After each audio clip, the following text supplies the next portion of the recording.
Check, check, testing, 1, 2, 3. Fuck it.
Doodly doodly doo, doodly doo. Shoo bop doodly doo. Scooby wop dooby. Shooby doop scoober doo. Boodly boot boot boot. Ah, jeez.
In just a moment, X-1.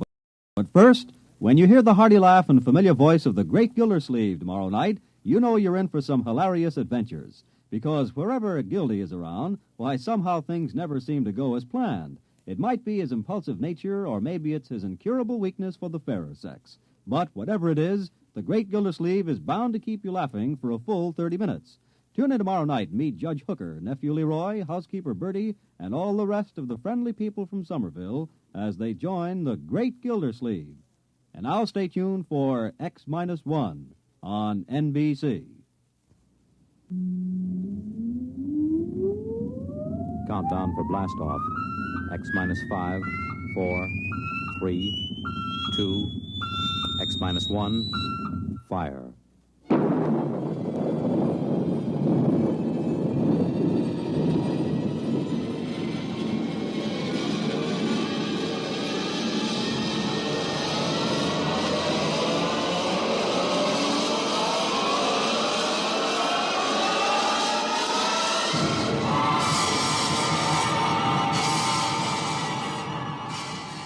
From the far horizons of the unknown come transcribed tales of new dimensions in time and space.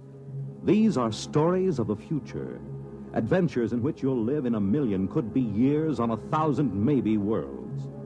The National Broadcasting Company, in cooperation with Galaxy Science Fiction Magazine, presents X-1.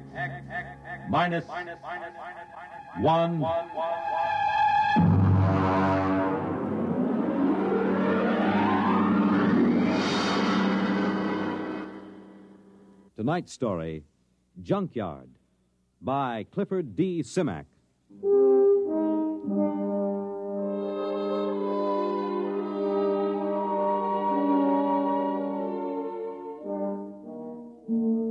The funny thing about the whole thing was the fact that we had never intended to land on Planet 9. We circled it and decided it was strictly a low-grade affair. It wouldn't amount to anything for 1 billion years or so. As commander of a galactic survey team, I couldn't waste my time on it. Then my exec saw this junkyard through the telescope. We landed, took a look at a load of alien machine parts discarded by some other spaceship, and then prepared to take off for Earth. It had all been a waste of time. Engine room, MacGyver. This is Commander Warren. All secure? Yes, sir. Very well. Countdown for blastoff. Engine room ready, sir. X-5, -4, -3, -2, -1. Fire.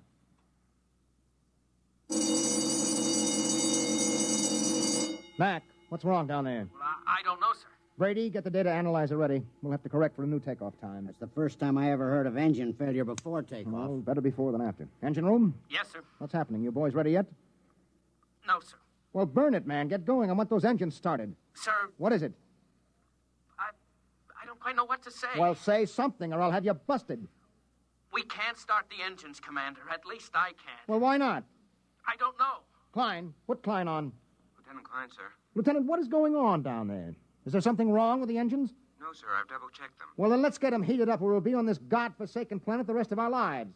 We can't do it, sir. Klein, suppose you tell me exactly why you can't start the engines. Can you do that? Yes, sir. All right, why? Because, sir, we can't remember how. What? Yes, sir. We've forgotten how to start the engine. Lieutenant, report up here in 1 minute. Bring Dr. Spencer with you. Yes, sir. All right, Brady, where have you got it? Got what, Ira? Don't play innocent. You and I have been doing planet surveys together for 15 years. You carry enough dead weight in grain alcohol on every trip to keep you happy for 1,000,000 light years. Now, obviously, the boys in the engine room have gotten into it. Impossible. Where is it? I got a few fists in my locker, but nobody's touched it. I checked a few minutes ago. Well, then somebody has got some in the engine room. Come in. Lieutenant Klein, sir, I brought Dr. Spencer as ordered. Hello, Doc. Did Klein here tell you what's going on? He did. How long will it take you to get these guys sobered up? I can't, Why not? because they're not drunk. I tested Klein in my office. Now, wait a minute, Doc. Are you trying to get me to actually believe that these men, intergalactic engineers with years of hyperfission experience, have forgotten how to start the engines of this ship? That's right. You're serious? Dead serious, Ira. Something, somehow, has caused these men to forget how to start the engines. There it was. It fit in perfectly with a lot of other annoying little things that have been happening to us ever since we put down on Planet 9. It was to have been a routine exploration of a low-grade, uninhabited planet. Some routine exploration. All right, Klein, now listen to me. Do you have manuals aboard, engineering manuals? Yes, sir. Take the engine room boys and study those manuals. They'll tell you how to start the ship, won't they? Yes, sir. Okay, get going. Doc, I'd like you to stay here with me and Brady for a minute. Okay. Report back to me, Klein. Yes, sir. Okay, Doc, you're supposed to be an expert on space medicine. What is it? I've never seen anything like it, Ira. Brady? Search me, Captain. I've seen 'em with space blues, alien psychoses, the works. But I've never seen a disease that could make a crew forget how to start the engines. Maybe it isn't a disease. Okay, what then? Maybe it's a deliberate thing. You mean they're faking? No, I know Klein and the others too well for that. I mean, maybe there's some outside influence. Doc, we've surveyed this planet from top to bottom. We know there isn't a living cell on it. What about the junkyard? What junkyard? Oh, he means that pile of rusty space engine parts we found. The boys nicknamed it the junkyard. He's right. Somebody put it there. Well, we know that another spaceship landed here. We know that from the blast marks on the rock. We know that for some unexplained reason they took their engine apart and tried to put it together again. We know they succeeded in building a much simpler engine, leaving a lot of spare parts, and we know that they took off. The blast-off marks tell us that, too. What we don't know is whether or not they left somebody behind. Or something. What about that stone tower, Ira? The boys looked it over. It's just a pile of stones. They probably threw them together as a shelter while they were rebuilding their engine. Oh, that sounds too simple. I don't like that tower, Ira. Why not? I don't know. It was scary. It had that black look about it. The smell of death. I felt it when I walked past with Klein and MacIver. Oh, that's the Celt in you, banshees and spooks. I still don't like it. I need a drink. Skip it. We should be ready to blast off in a few minutes. Engine room. Engine room. What's going on down there? Engine room. Lieutenant Klein. Daddy? Is that you, Daddy? Did you bring me a present? Daddy, I'm scared. Holy mackerel, that's Klein. He's gone off his rocker. Klein! Doc, I think we better get down to that engine room.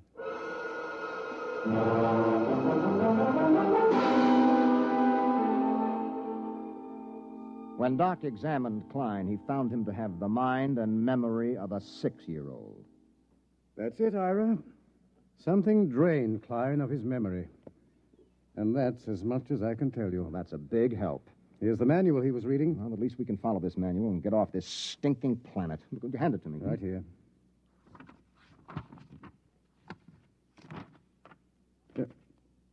Anything wrong, Ira? Is it all there? It's all here, Doc. This is the engine manual that tells all about the engines. How they operate, how to locate trouble, how to fix them, how to start them. Well, what is it then? You're sweating like a pig. All of a sudden, I can't remember the symbols. Doc, I've forgotten how to read.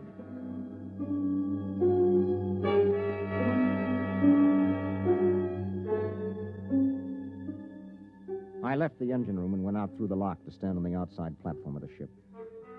I looked over the junkyard where the metal of the rusted engine parts gleamed.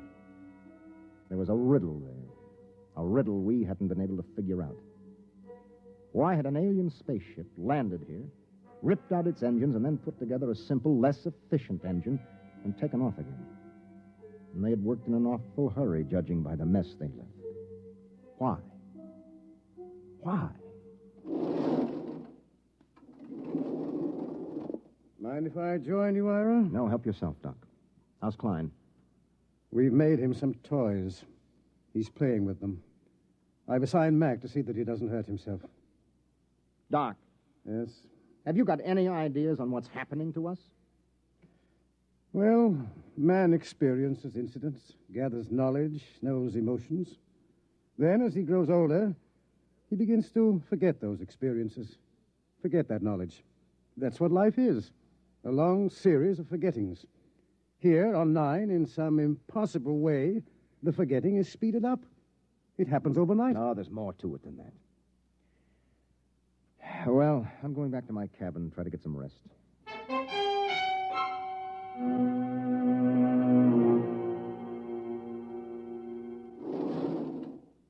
That you, Ira? That's me, Batters. What gives? We're in a jam. There's been planets I wouldn't mind being marooned on, you know.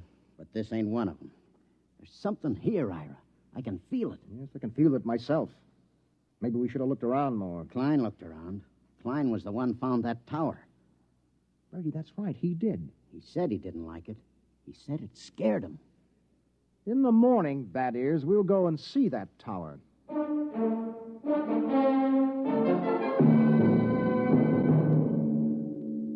In the morning, I took Doc and MacIver and Brady with me, and we walked across the valley to the stone tower. It wasn't much of a tower, maybe 8 or 9 feet high, made of rocks piled one on top of the other. Pretty solid. Well built and odd. Type F culture, I'd say. Did anybody bother to look inside this thing? MacIver, you were here with Klein yesterday. Yes, sir. We couldn't find a way in, Captain. Klein poked around but gave up. Well, we'll make a way in. Stand back. I think I can shoot the top off it. Oh, no, that should be big enough for a man to lower himself into. Okay, pass the rope around my shoulders. Captain. Yes? In case there's anything, well, dangerous, maybe I ought to go. After all, I'm survey engineer. MacIver's right, Ira. Okay, Mac, your responsibility. Yes, sir. Just fasten the rope under my arms. Mm-hmm. That's it. Now, I'll climb up and lower myself in. If I pull twice, haul me out. One pull means okay. Give me a hand, Brady, huh? How about a quick shot of whiskey first? Never touch it. Ready? Yep. Can you see inside? Black as a tomb. I'm going to lower myself. Pay out a little rope. Well, it's been lovely. Here we go.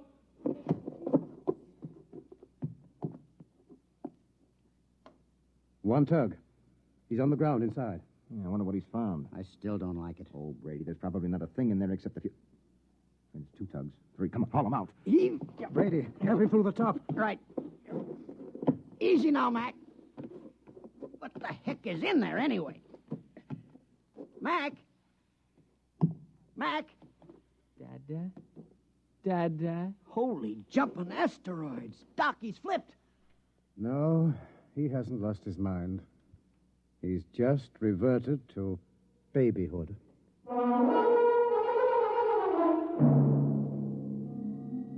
We stood there at the foot of the tower, stunned. MacIver sat on the ground, happy as a clam, playing with his fingers and talking happy little nonsense syllables. Doc, take a look at him. Make sure that he's okay physically. Check. If it's fright, his pulse will be way up. Mac, let me have your hand. That's a good fellow. Now. Good heavens. What is it? I've forgotten what the normal pulse rate is. Pulse? Doc, let's get out of here. Brady, pick up MacIver and bring him back to the ship. Come on, let's get away from this tower.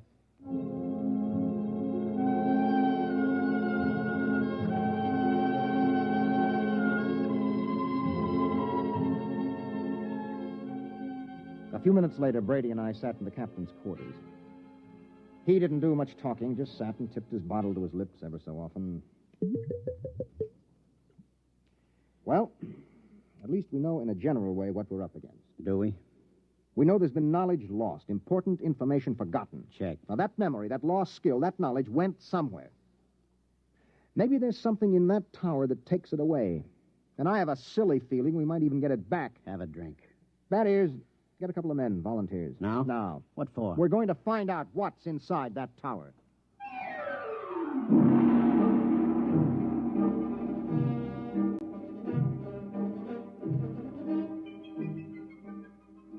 We lowered a rotating infrared movie camera into the tower, took some pictures, and went back to the ship for a look. There was something in there, all right. Now, as far as we can determine, this thing we photographed is shaped like a watermelon standing on end. The movement of the hairs all over it suggests vibrations, such as an antenna of an insect. Underneath are wires leading to terminals that seemed plugged right into the thing. You think it's a form of life? My guess is a combination of living organism and machine. After all, man and machines work together. The difference is that man retains his individual identity. Well, since it doesn't locomote, somebody or something must have put it there. Exactly. It looks like some kind of communication organism. If it is, it's a communication machine that is built to take in information rather than pass it along. Doc, do you really think that egg in there has been stealing our memory? Why not? Well, because it's too wild, that's why not. It's no wilder than a lot of other things we found. Say that egg is a device for gathering knowledge. But there's no knowledge here to gather. I mean, how often does a ship land on an out-of-the-way melon like this? Wait a minute, Brady. Who says that knowledge has to be collected here? What? I said, why do we assume that knowledge has to be collected right here on Planet 9? We forget things back on Earth, don't we? Good Lord. Suppose you were some race setting out fish traps for knowledge, and you had plenty of time to gather it. Where would you put your traps? On a planet swarming with intelligent beings where the traps would be found and destroyed or their secrets snatched away? Or would you put them out on some second-rate world where nobody would ever bother them? Good heavens, I'd pick a spot just like this. Let me fill in this picture, Doc. I think that some unknown race is bent on trapping knowledge throughout the galaxy. Ira, if what you say is true, if it is, then every time someone on Earth forgets something, it's because one of these eggs has drained it out of him. Well? It's too fantastic. Have you got a better guess? No. Well, the question is, what do we do next? If anybody gets near that egg, he winds up like some puling little baby. You were pretty near it that first day. Did you forget anything? Well, how should I know? I was too pleasantly lit up on grain spirits to know the difference. Well, the question is still, what now? I'm going outside to think. Ira. Yes? There is one thing to keep in mind. What is that, Doc? If those are memory traps, then there must be a way for somebody to empty them. And if we're ever going to get away from here, what's gone in has got to come out.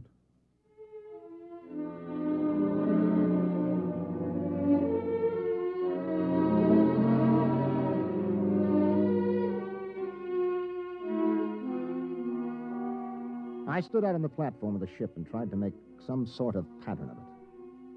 Forgetfulness. That was the key word. All through the galaxy, in every culture, there was forgetfulness. There were lots of learned theories, of course, kinks in the brain, neuroses, data processing. But suppose they were wrong.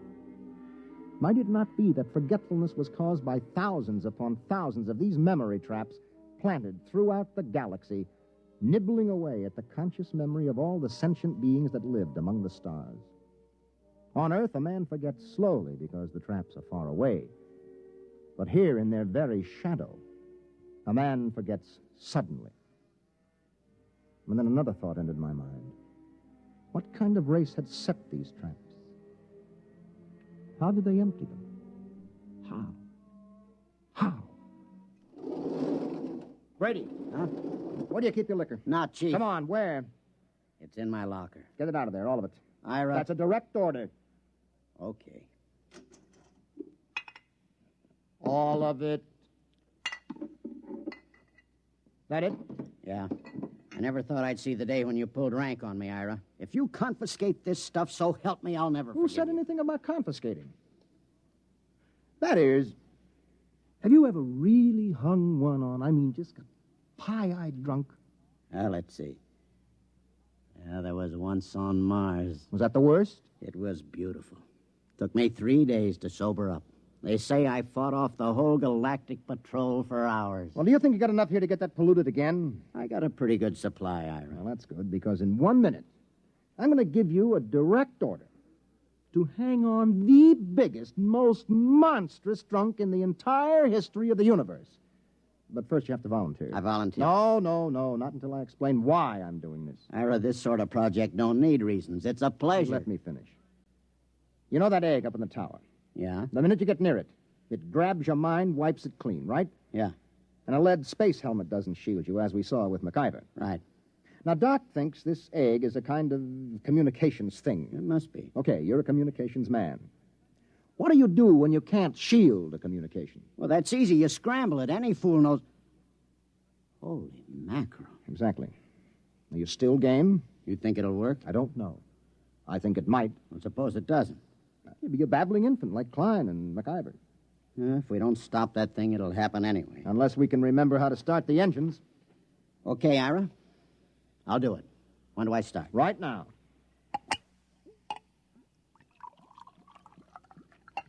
Well, Ira, here's mud in your ever-loving intergalactic eyeballs.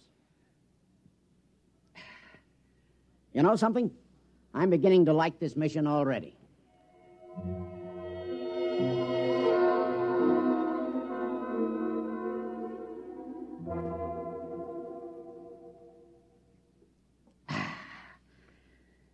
Well, that kills the last bottle. How am I doing, Ira, old buddy? You're not drunk enough. I should have picked somebody like Doc, except he'd probably pass out. I'm not drunk enough, huh, old buddy pal? Not yet.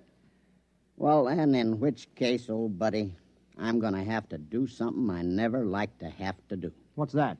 I'm going to have to go into my extra special emergency reserve supply. It's a little supply I keep in case of getting marooned on a planet, you know? I don't like to go into it, but in this case, it's my duty.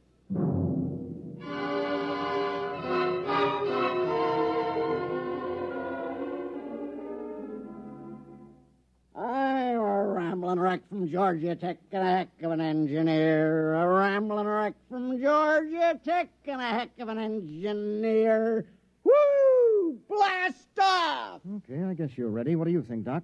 Most amazing thing I've ever seen. Is he drunk enough? What I want to know is what's keeping him conscious. Okay, Bad Ears, on your feet. Help him up, Doc. Right. Rambling wreck from Georgia Tech. Let's go, Bad Ears. Right.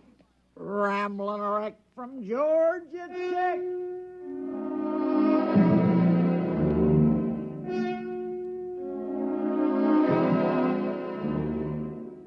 Somehow we pushed, hauled, and stumbled Bad Ears Brady out of the ship and up the rocks to the egg tower.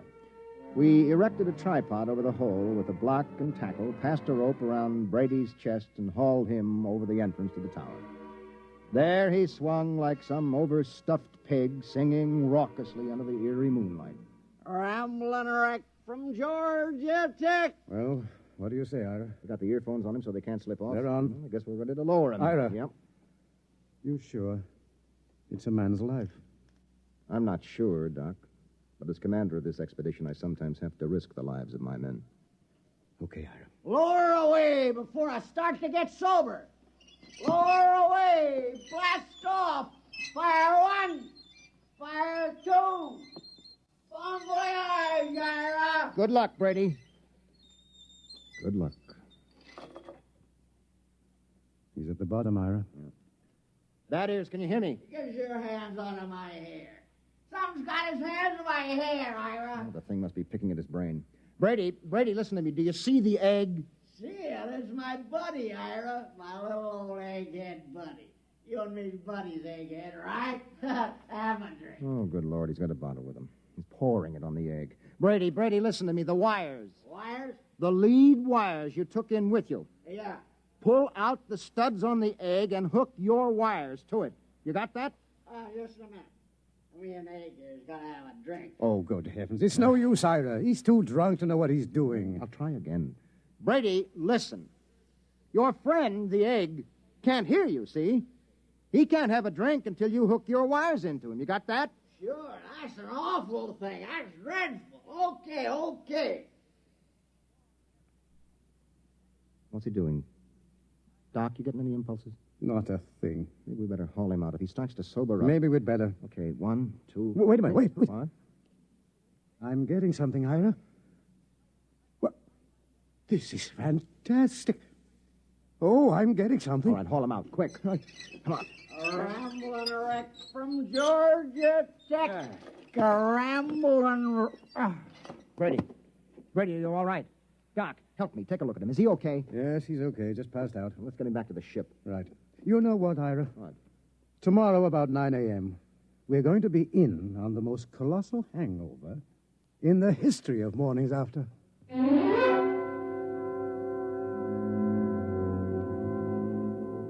We were in on more than Doc Spencer had bargained for. More than any human being had any business being in on. Oh. Well, Brady, how do you feel? Shoot me. You turned the trick. The tower. You hooked into the egg. The stuff is rolling out now. Doc and the boys have got a recording hooked up. The stuff they're listening in on is enough to set your teeth on edge. What stuff? The information that mind trap has been collecting for hundreds of years. It'll take us years to sort it out, but we're getting some of it straight already. Any of our own stuff? Plenty. Anything on engines? Well, not on our engines. So? We got the dope on the junkyard engine. Mac and the boys are helping to get it assembled. We're ripping out our own engines and just keeping some of the parts. Another junkyard, huh? Another junkyard. The engine we're building now is superior to anything ever built. Pretty handy little gadget, that egg. Only one thing. What's that? Tell Doc if he comes across a good hangover remedy to let me know, huh? Oh.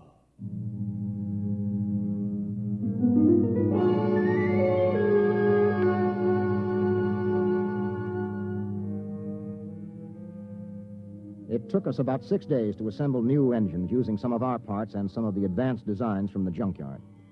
During most of that time, Doc Spencer sat down at the tower with a set of headphones monitoring the information from the egg. He was like a man possessed. I didn't think anything unnatural was happening until the night of the 6th day.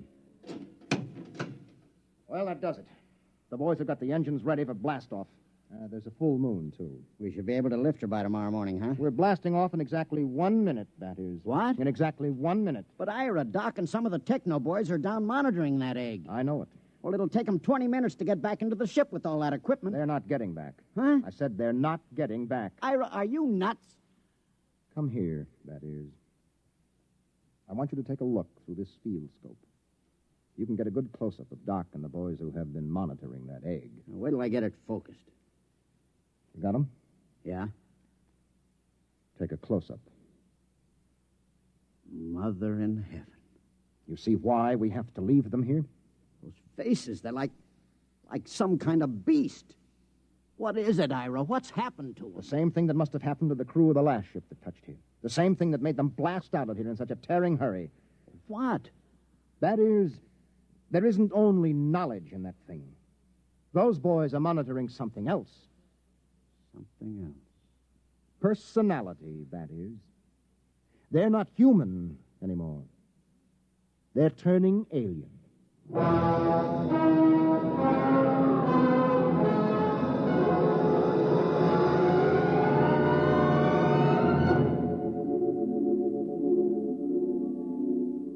They were still there when the ship roared up away from Planet 9 and pointed her silver nose toward Earth.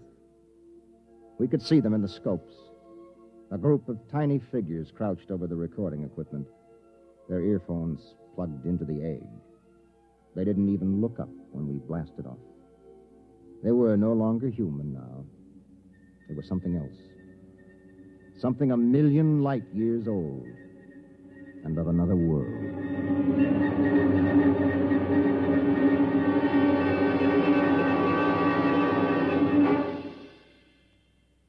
You have just heard X-1, presented by the National Broadcasting Company in cooperation with Galaxy Science Fiction Magazine. Your announcer, Fred Collins. X-1 was directed by Daniel Sutter and is an NBC Radio Network production.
Hey, good morning, weirdos. What's going on? I'm here. It's Friday, but I'm here. Sometimes you just don't want to wake up. You just don't wanna. Well, this is one of those days, I guess. I guess it's one of those days when you just you just don't wanna. But I'm here. I spent a few hours last night with the wife working on the ventilation duct for our swamp cooler, and it's in. It's done. It's finished. Finito. I couldn't have done it without her. Really. She does half the work. She takes on half the battle, no matter what it is. She's there. And I'm looking up at a vent. And there's a vent right there.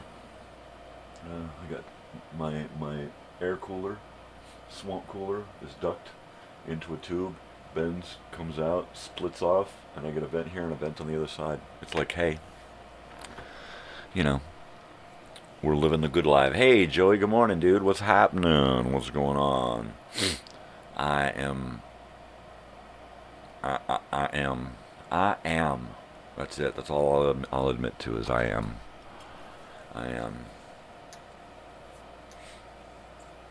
But yeah, it's wicked, buddy.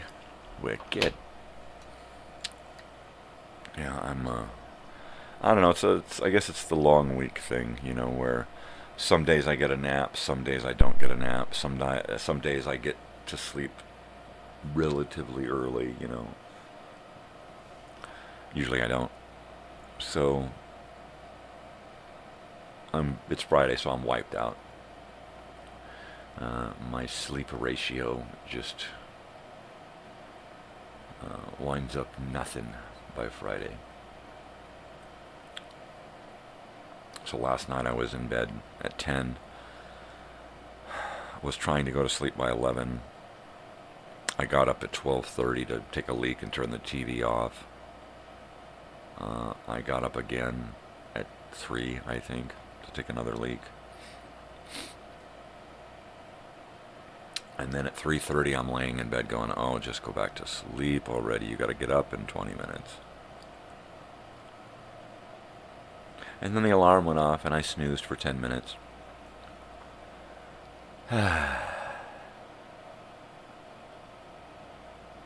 Yeah, it's one of those days where I could have just rolled right back over and gone back to bed. Turn everything off and go back to bed. But it don't always work out that way.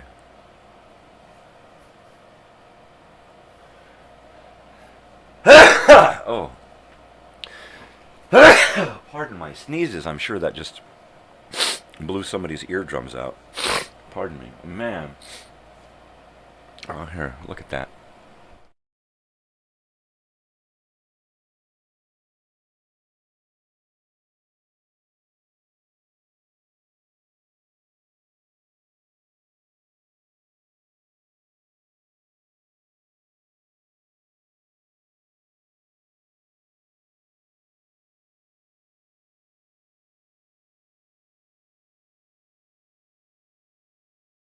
Alright, yeah, I'm back. I'm sure you didn't want to hear me blow my nose anyway, so there you go, there's that. There you are, buddy. So, what's going on out there in the world? I'm drinking coffee here, my rainy day Eeyore cup.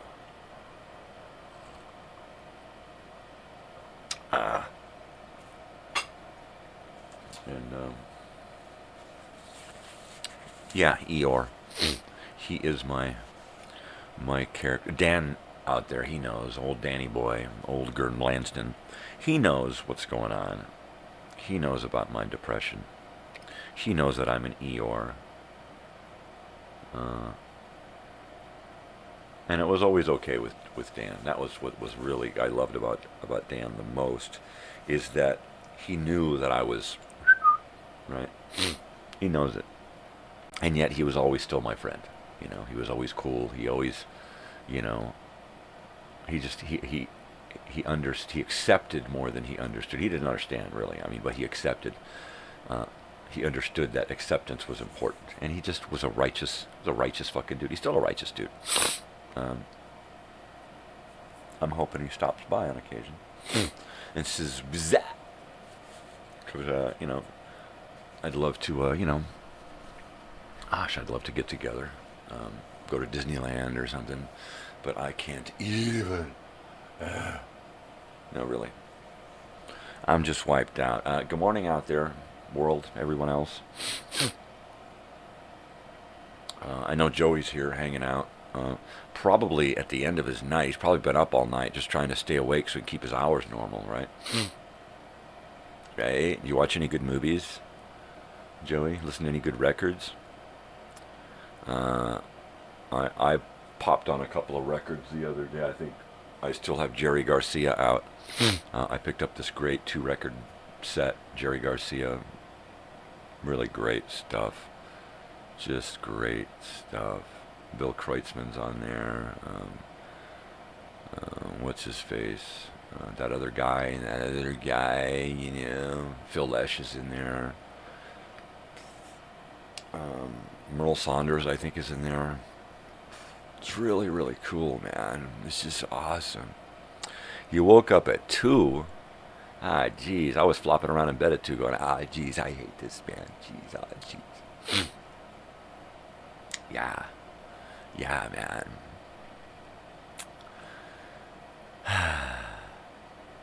2? When'd you go to sleep? My goodness. 2 a.m.? All the bars are closing. What's the point? Good morning, and thank you, new subscribers. Goodbye, old subscribers. I know I get them in and they go out. I get them in and they go out. I got a pretty good subscriber turnover. People just don't know. They don't know about this guy. He's kind of weird. He's a weird guy. You know what? I mess up my schedule when I got to do a graveyard shift. It always sucks because as soon as you get a day off, you're fucked. You got to go right back to, oh man, in 2 days I got to get up and I got to do this. So you can't really plan anything heavy during the day. And if you do, you're wiped out. And then if you do, you screw up your schedule. No matter what you do, you try to do family stuff, it screws up your schedule. I always got, where's Dad? Always sleeping. I just got work. Oh. Yeah, I hate that schedule.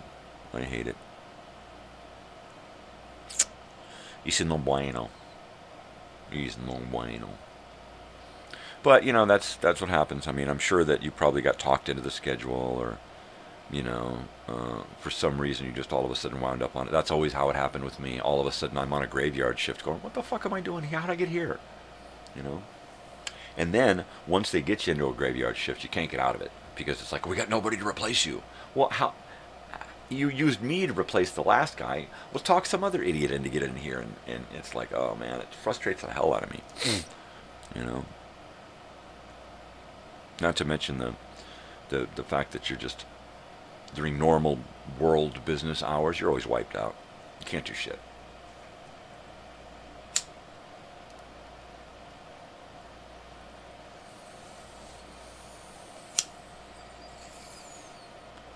Ting ting. Whoa, that's loud. Ay, Chihuahua. Orale.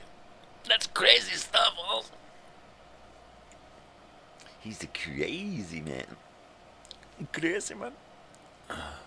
I think he's a little crazy. Oh, he's a crazy man. Crazy man. Crazy man. Crazy man. He's a crazy man. Crazy man. He's a crazy man. Oh, just give me more coffee. That's all I friggin' need is just more coffee.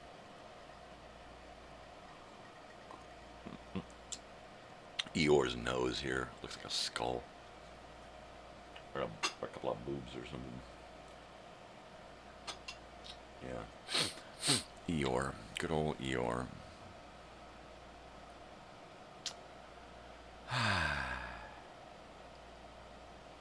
I'm honestly, Dan, if you're there, I miss having a reason to do this offshoe, the 2-step. I was thinking about it the other day.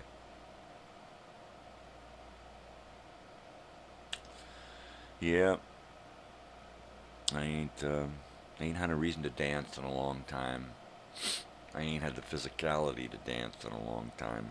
Not that I'm much of a dancer, I guess, I'll move this ashtray over here and see if it has a little less of an effect on the, yeah, that's a little better. Gracias, man. Oh, man. I'm just wiped out. Wiped out.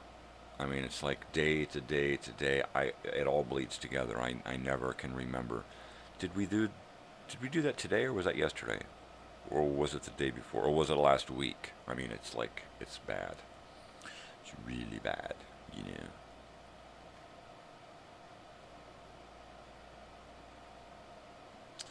Losing it. Just totally friggin' losing it. No, really. I never had it to begin with. Ah, jeez. Ah, jeez, buddy. Ah. I better warm up this coffee. Oh, it's the only thing keeping me going at this point.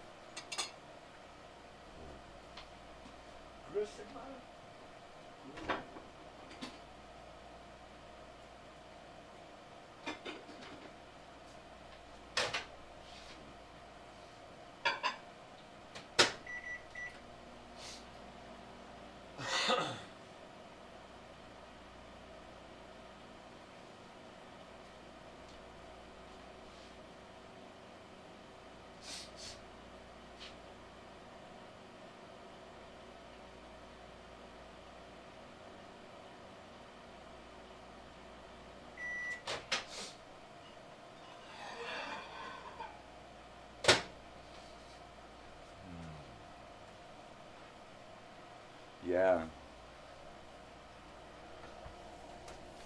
So, yeah. There you go. So about 25 years ago, my gosh, is it really that? So about 25 years ago, I worked in plastics with a couple of guys named Dan and Dan. A friend, Andrew, got me the job. I was living in Mammoth at the time, in 98, 97, and that was 97, the end of 97. He's like, I'm going down, I'm working with this guy, this friend of mine, I've known him forever, yada, yada, yada. You want to come down? We'll try to get you some work. And I was like, oh, come down, check it out. So I went down. There was some construction type work, some repainting and remodeling type stuff, getting the new digs ready, right? And then the work moving everything over, right? And then there was more work for me, and it was like work just kept, it was like, okay, yeah, sure. And the people were really righteous. And there was this girl that I kept hearing laughing over in the warehouse working, right? And I wound up in that job for a couple of years, and the girl that was in the other part of the shop laughing turned out to be my wife, my future wife. And I never had so much fun working for somebody. Really. I mean, I've worked for a lot of people. And I've worked for a lot of people to give you that bullshit about, hey, you know, this is a family thing, you know, we take care of each other, that kind of thing. And that wasn't bullshit with them, right? Especially with Dan. It was not bullshit, none of it. He was 100%, right, all the time. And he was a strange guy like me, which is, I think, why we got along, because we were just so different, right? I miss Dan. I see him on Facebook, but you know how Facebook goes. And then you want to reach out to people, but you don't want to seem pushy, and you don't want to, you don't want to say, hey, everything's the same as it used to be, because it's not. Things aren't the same. You don't want to pretend that they are, because that's weird. But I would love to meet up with Dan at downtown Disney or Disneyland or something, and just hang out for the day, walking around, drinking coffee, talking about Disney, and just laughing, just laughing.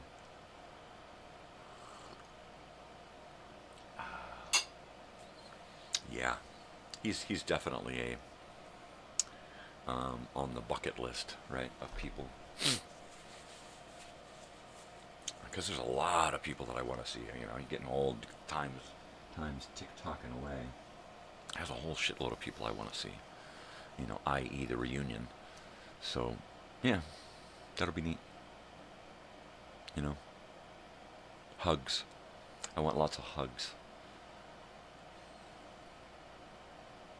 It's been far too many years and decades between hugs. And maybe there was never a hug with some people, right?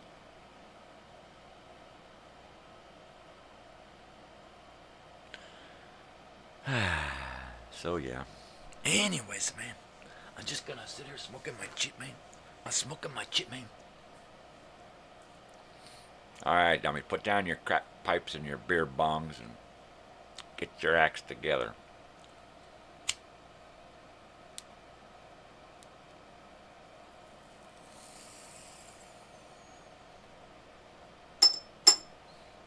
Totally. Totally. I got some new music last night for the radio show. It's on YouTube. It ain't no radio. It's a radio show. It's my version of a radio show, a YouTube radio show. I know there's an audio version.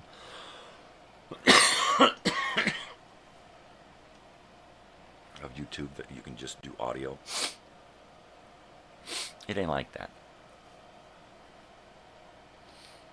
My show is kind of a radio show with visuals, all right, with graphics. Oh, and I'm just about ready now that I've got this air conditioning duct hooked up, and it's ready to put the filter thing on it and fill it full of water and turn the damn thing on. Right? It's ready. And it's not loud. I probably won't have to insulate the damn thing. You know, not at least not until I build the wall behind it and around it and everything, and then it should be pretty cool, right? Right? You don't know what I'm talking about. But at least now I can set up a little table in here, and I can work on my 1932 Philco radio and get it looking really spiffy, so that I can bada bing.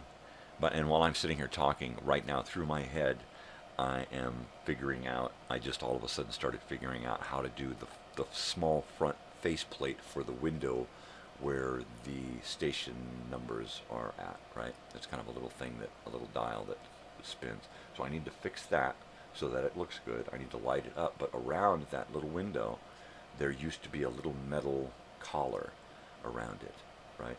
And so I need to figure out how to do that. And so I'm thinking, okay, well, how do I do that? Okay, well, first you design it. You put a piece of paper there. You cut out where the hole is, and then around it you design some little wavy, little cool little pattern, filigree, whatever, and try to mimic what is in the book, right? It's not a great picture. I'll have to find more pictures of it. And then transfer that shape onto something, whether it be a piece of plastic that I can cut and shape into it, and then stick it on there. Spray it with some bronze paint or a piece of aluminum or whatever, but get something that I can replace that little frame around that window. That'll be cool. So I'm going to take the face of this thing off. I've got to chip the paint out, the enamel paint off of the screw heads, and then remove the 4 screws that hold that front on. Remove the dials, the 4 dials, remove that front, and then that front is the main thing that I need to get the enamel removed from. I'm going to do what I can to flake it off without trying not to scratch the veneer underneath. Otherwise, I may have to see if I can get it to somebody who's got a sandblaster and who can take some fine beads and just break that stuff off, because it really does want to break up and flake off of there. So it'll just be a matter of me digging into it and getting rolling. And then I may have to just go ahead and use some paint remover, brush some paint remover on there, let it do its thing, and then scrape it up, and then sand out whatever's left. I know that if I put paint remover on there, it has a tendency to take that paint and then push it down further into the grain when you're scraping it off, and I don't want to do that. So I'm going to flake off as much as I can first. It's very important, you know, and it's a cool looking old radio, you know. It's beat to shit, probably don't work. So I'm probably just going to get it really, really looking really good and cleaned up. And if I can't get it to actually work and turn on, because I don't want to just turn it on and leave it on for an hour a night just to have the little light on during my show. So I'll probably put a light inside of it somehow, put a little LED light inside with a nice yellow hue to it, and then and let it go like that. Cover the back so the light isn't shining out the back, just pop it through that window. And that'll look cool. You know, you get those knobs cleaned up and polished and make them black again, and try to do some gold or copper trim on stuff. You know, yeah, it'll be really cool. Totally cool. So that's my next little project, is to get that done. And then when that little old 1932 radio is done, then I'm going to dress up a new set for the nighttime nonsense and nostalgia. That's the set right now. That's the nighttime show right there. That's what it looks like at night. And then at nighttime, I'm down here announcing the show, doing my radio show, right? So I want to put a radio there. I'm going to put a straight onto the wall shot, so I'll be looking straight at the wall. A lamp on one side, you know, the lava lamp on one side, you know, pictures and stuff around. Things that harken back to the old days in the frame there that say old time radio. And then probably create some new graphics for my show as well, you know. This is episode 60 today. This is 60 episodes of season 3 of Mornings. Last season was 36 episodes. The first season was 32 episodes. So 68 episodes. By the end in 2 more weeks, I will have exceeded both first and second season of Mornings. Wow. So at some point, I'm going to end season 3 of Mornings, and we're going to pick up season 4 in a month or so after I have some. After I leave here, I'm going to go and have some work done. I'm going to get a tummy tuck and a butt lift, and I'm going to get some pectoral implants, and I'm going to get a nose job. And then once that is done, then I'll be back a totally new person, and then we can talk about it. Nah, just gotta have a couple of things straightened out. I got a kink in the conch. Oh, that's good. Oh man, I love coffee. Yeah. So, kink in the conch. So I'm figuring, okay, well, I'm gonna have a little time off. I can, you know, if I'm up to it, I'm gonna be working on the show. I just will be working on behind the scenes stuff. You know, this is a non-profit show, so I don't get paid for this. I am the writer, the producer, the director, the choreographer, the cameraman, the editor, the props guy, the graphics guy, the on-air talent. I mean, I'm everything here at Elsinore Brothers Studio. As much as I would like to have other Elsinore Brothers involved, I'm it for now, people. So you're just going to have to suffer with it. At some point, I kind of hoped that I would be getting videos from other brothers and sisters and posting them here, and getting to do video chats and stuff back and forth, and phone conversations, you know. It's a hit and a miss thing, you know. It's a hit and a miss thing. What are you going to do? Nothing. Yeah, well, you're right. You're absolutely right. I'm not going to do anything about it. I'm not going to force it. This is just, it's, my favorite word is organic. This is an organic show. It's going to happen the way it's going to freaking happen. I'm not going to force it. That's how it's become what it is today, the channel, with all of the weird shit going on. The neat part about taking some time off is I'll be able to come back with more of my own stuff, right? It's been a while since I've actually created a video other than a weekly programming guide or some kind of show element, right? So I'll be looking forward to getting back into the editing bay in earnest and doing some real work. Ah, yeah. Warm it up. Yeah. Well, I was surprised, honestly, that there wasn't a whole lot of noise coming out of this thing. Kind of surprised at that it doesn't expand and contract when it heats, when the pressure comes on. I'm surprised at how little it leaks. It doesn't leak anywhere. And around where I attached it to the actual blower,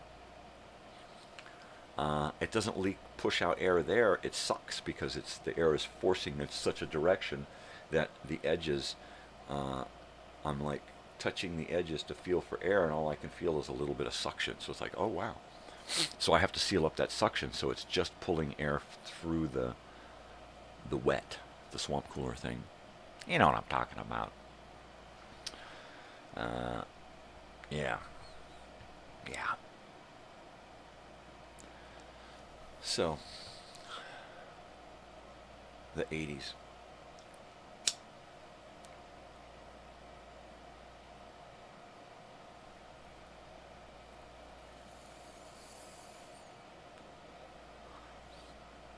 From big hair to no hair. That's what I'm talking about. The 80s.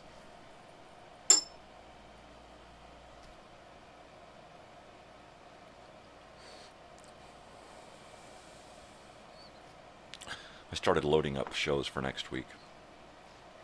So the next couple of days will be just loading up shows, creating a program guide, and then uploading the program guide into its spots, the program guide cards that I put on YouTube and on Facebook, the cards that I use to make the video, and then I'll take the video and then I'll add that to my opening stuff, which is going to be the normal protocol now. So I click a button and it plays a commercial or an intro, a pre-show thing, and then goes into weekly programming and then to the intro of the show, which is a lot easier for me. Fewer buttons to push, fewer down black screen time. So that'll be cool. I'd like to be able to go from the pre-show and then just go click and be in the opening, segment, which is about 4 or 5 minutes long, depending on how long of a commercial I stick in there with the weekly programming and the opening sequence. Usually about 4 or 5 minutes long, or less. So that's cool. I'm going to warm up my coffee so I can have a nice big hot gulp.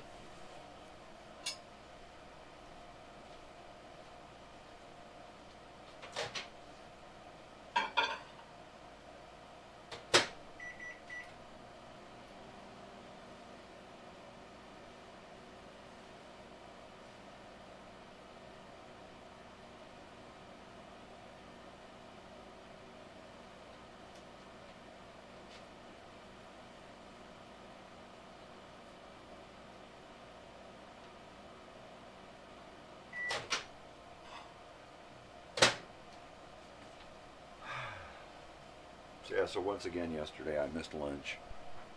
That sucks. I hate when I miss a meal, because I can't get it back, It's like I'm going to eat twice as much now. It doesn't work that way. So I missed lunch yesterday.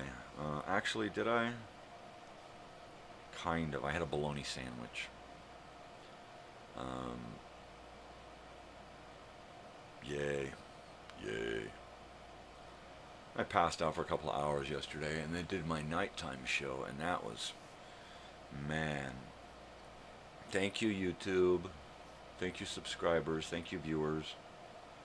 The nighttime show is this allows me to get, to get my act together, right?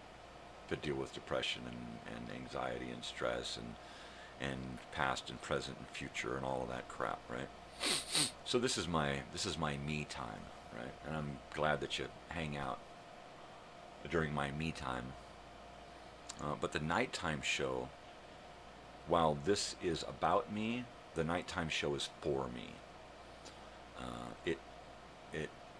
I do my pre-show, and people think, oh, he just puts the stuff on and then he, comes back when it's time. And no, I sit here and I listen to the pre-show music, and I get goosebumps. I attention Kmart shoppers, and I get all wiggly. I sit here and I listen to, in my headphones, I listen to every single song and commercial, and I get goosebumps. I get misty-eyed over some of this crap because it brings back so much.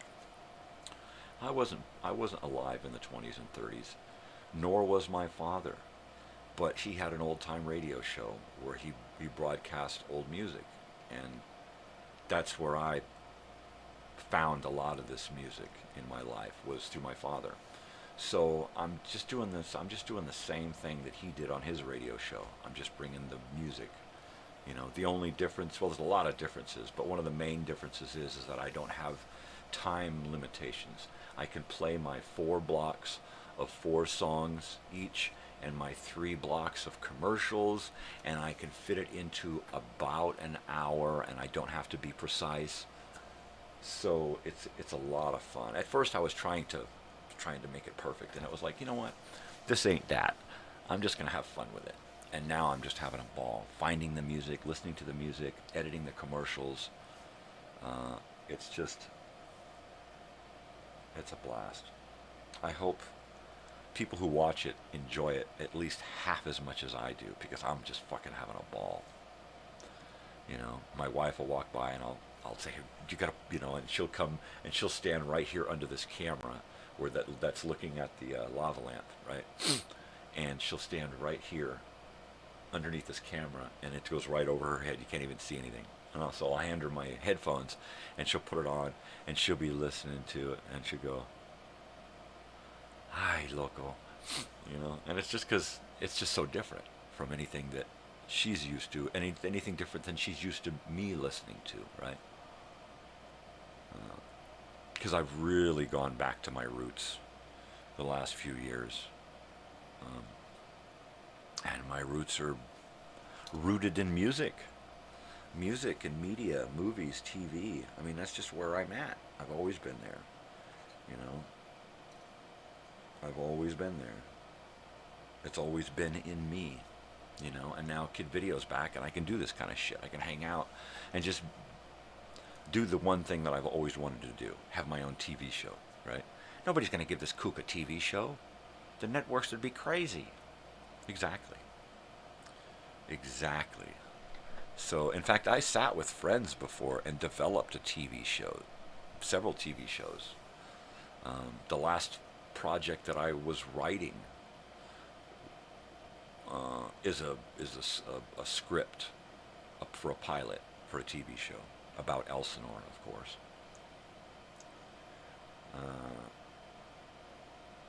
Yeah, it's fucking crazy. It's totally. He forgot what he was saying. That's why he says that. He says it's totally crazy. He always says that when he forgets what he was talking about. Yeah, you're right. Because I just, Oh, hey, looks. I'm going to take a hit off of this.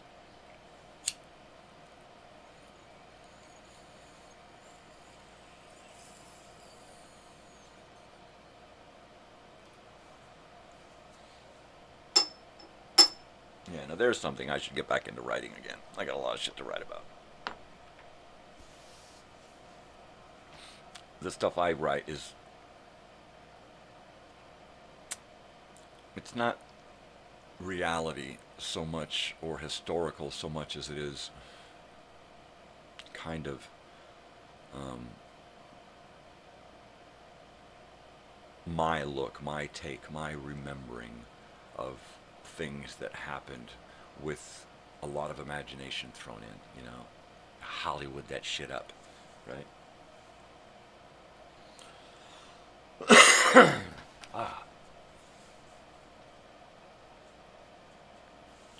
It's morning. I can itch if I want. I can scratch. Scratch this. Oh, look at that. Oh my God, no way. No way. Yeah. Yeah, I found a lot of, I just keep, you know, digging up new music. New old music, you know. And while everything that I play is copywritten, because my channel is non-profit, and because it's used for educational and historical purposes, I'm allowed to use it, you know. I would love it if I had enough viewers that people would have more back and forth about these shows during the shows, right?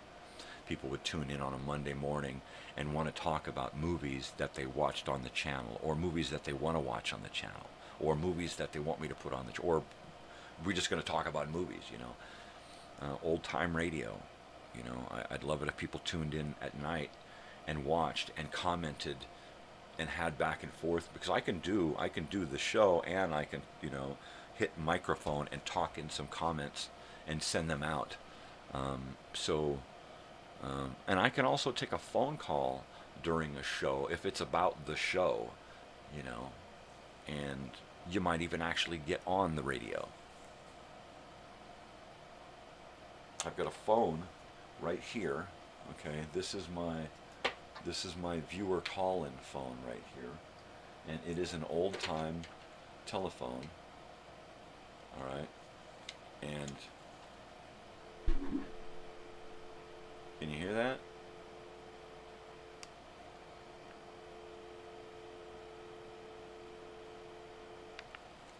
Hello. Meep. All right, so that phone actually works, and I'm gonna give that phone number out to a select group of individuals who will be able to call me during normal show hours, Pacific Standard Time, and I will get that phone mic'd. I will mic that friggin' phone. I will totally mic that. Don't threaten me, because I'll mic that fucking phone. That's my paper. That's my ream of paper. Did he say Harry Reams? Shut up. Hey, so I've got something. Yeah. Pardon my noise. Pardon my noise.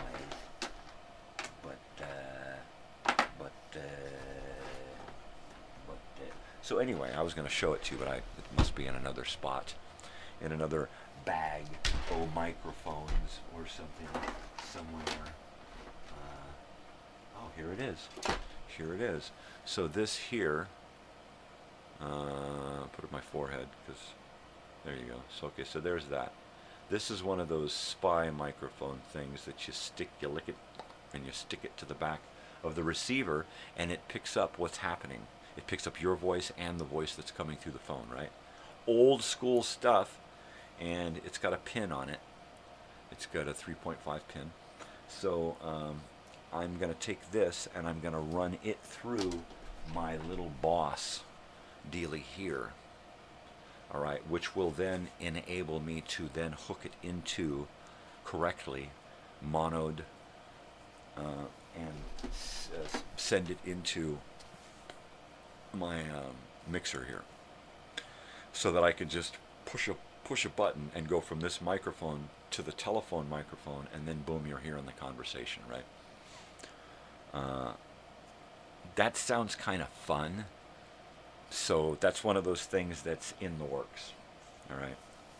I can already do video chats. If you video chatted me, I would pull you up on my graphics computer on Messenger, pop you up, get you going there, turn on a microphone so that you can hear me, and then put us onto YouTube live during the show. You know? So there's that. So I can already do the video stuff via satellite. So I want to be able to do the phone stuff as well, and just have somebody here on the phone, you know, and they won't hear what's going on the show if I make sound effects or put on a video, or I'm going to have to put them next to the speaker, right? Put the phone up there so that they hear what's coming through my headphone or whatever. So it'll be weird there. Now, same thing on the video chat. If you video chat with me, you can't. If we're live, you can't see what I'm showing the audience. You can't. If I show the audience a video, you can't see that. They can see you. They can see the video. You can see me, and that's it. It's just a regular video chat on your end. But that's pretty cool. The technology, you know. That's some heavy, weird stuff coming from my point of view, my 80s point of view, you know, because remember, I'm reversed Van Winkle. I fell asleep now and woke up 40 years ago in the now. So I'm totally lost. I'm totally discombobulated from the present. Everything I look at through 70s and 80s eyes, because quite honestly, my depression kept me out of the world and kept me caring about all of this new technology and new stuff. The only thing I ever cared about was having a computer, so I could do my computer stuff. And my computers were always old, so I never got past that either. I gotta check a dog situation. Be right back.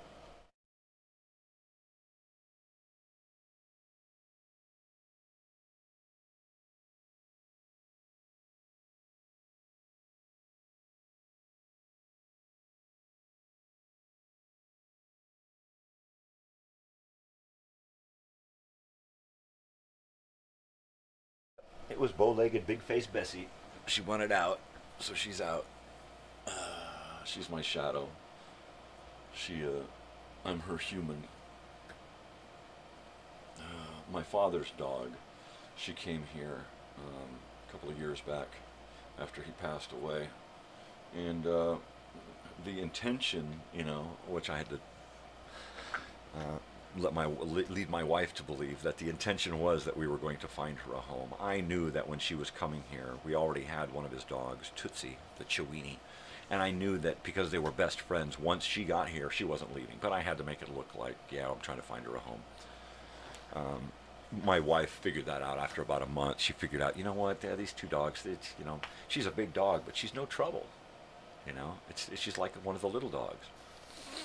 Of course, I can't turn around without tripping over her, because she's always right there. If I'm in the house, she's right there. If I go outside, she's like, where'd he go? Where'd he go? If I get up and go into the kitchen, into the bathroom, into the other end of the house, if I'm out of her sight for a second, she gets up. She's got to find out where the hell I'm at, you know. So she's definitely a guy's dog. Totally. Yeah. And then Tootsie, of course. Tootsie's heart belongs to my daughter. They're inseparable. When my daughter is here and not at school, Tootsie is right there with her all the time. And if she's not there, she's tic-tacking around outside of her door saying, hey, let me in. Yeah, I need to get her a doggy door so she can just...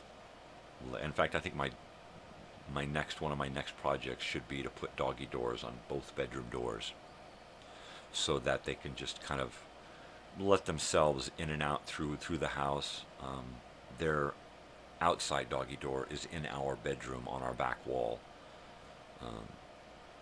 And I talked about that yesterday, the deck and the dog house and the spiraling stairs and ramp and stuff and the multi-level thing going on back there.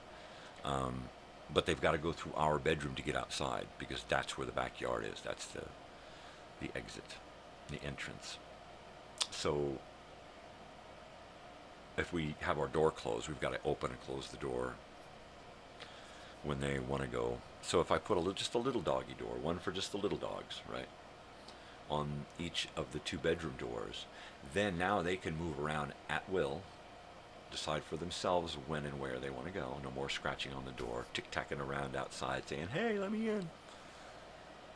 So That's probably my next little project, along with that radio. Hi, Bessie. How are you? How you doing? How's it going? What do you got stuck to your foot? Some of that tape from yesterday? Yep. Some of that foil back tape from working yesterday. Well, thank you. How long have you had that on your foot? Huh? Silly face. Big silly face. How are you? You gonna get a bath today? Are you gonna get a bath today? I think you should have a bath today. I really think you do. You should have a bath. It's probably not gonna be too hot.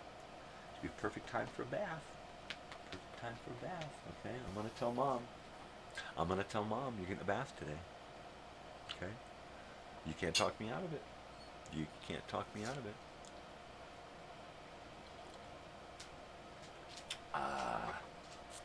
Yeah, she's a good dog.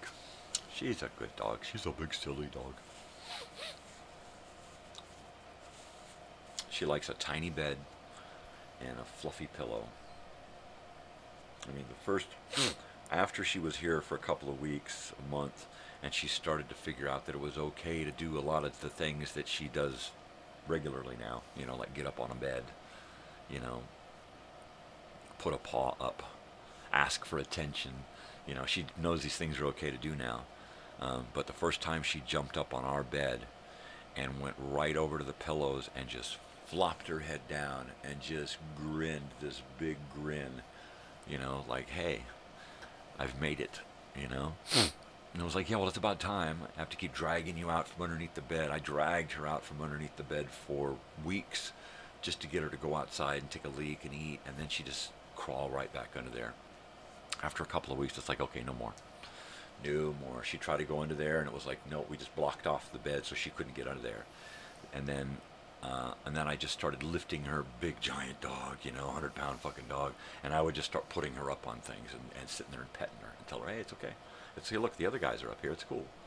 So now she'll walk into our bedroom and she'll put her head on the end of the bed and she'll just sit there and she'll look.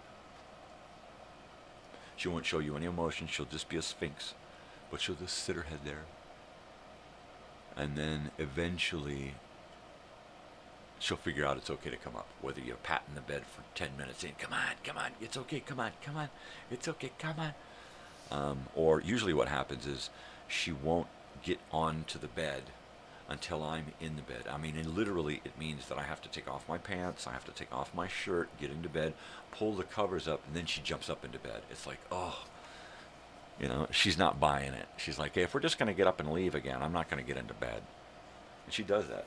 She'll just follow me around and wait and watch and see what I'm going to do. If I sit down, she sits down. If I get up, she gets up. If I go into the bedroom, she goes into the bedroom. And then she'll sit there and wait. What are we going to do? What are you going to do? You're going to take a nap? All right, I'm getting into bed. Yeah.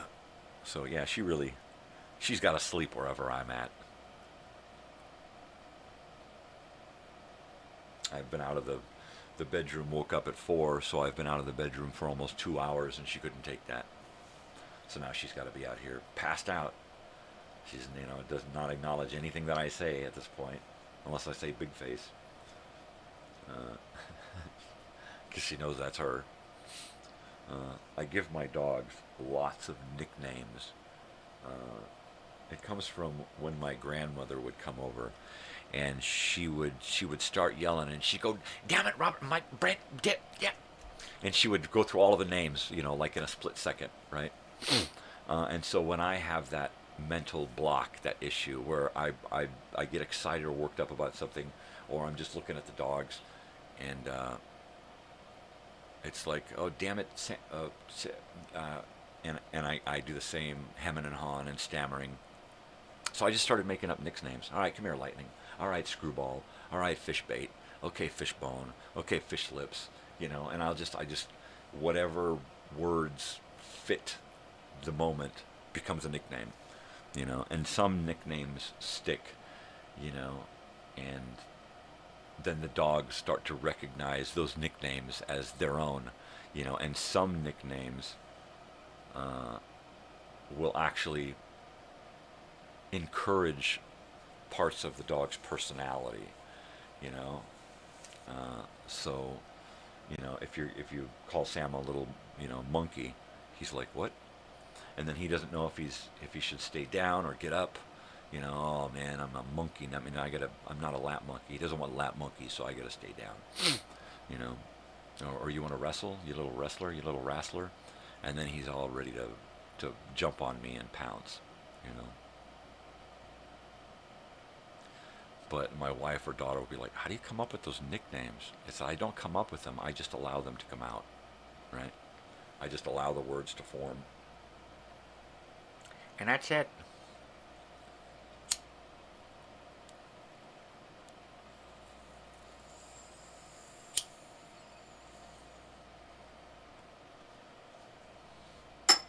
Yep.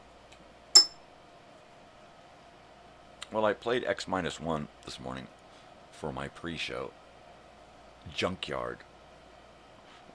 Alcoholics in Space. Yeah, that was it's one of my favorite episodes. I think we heard it just the other morning probably. Because I'll get up in the morning and I'll go through my list of 50 X-1 radio shows to grab one to put one on.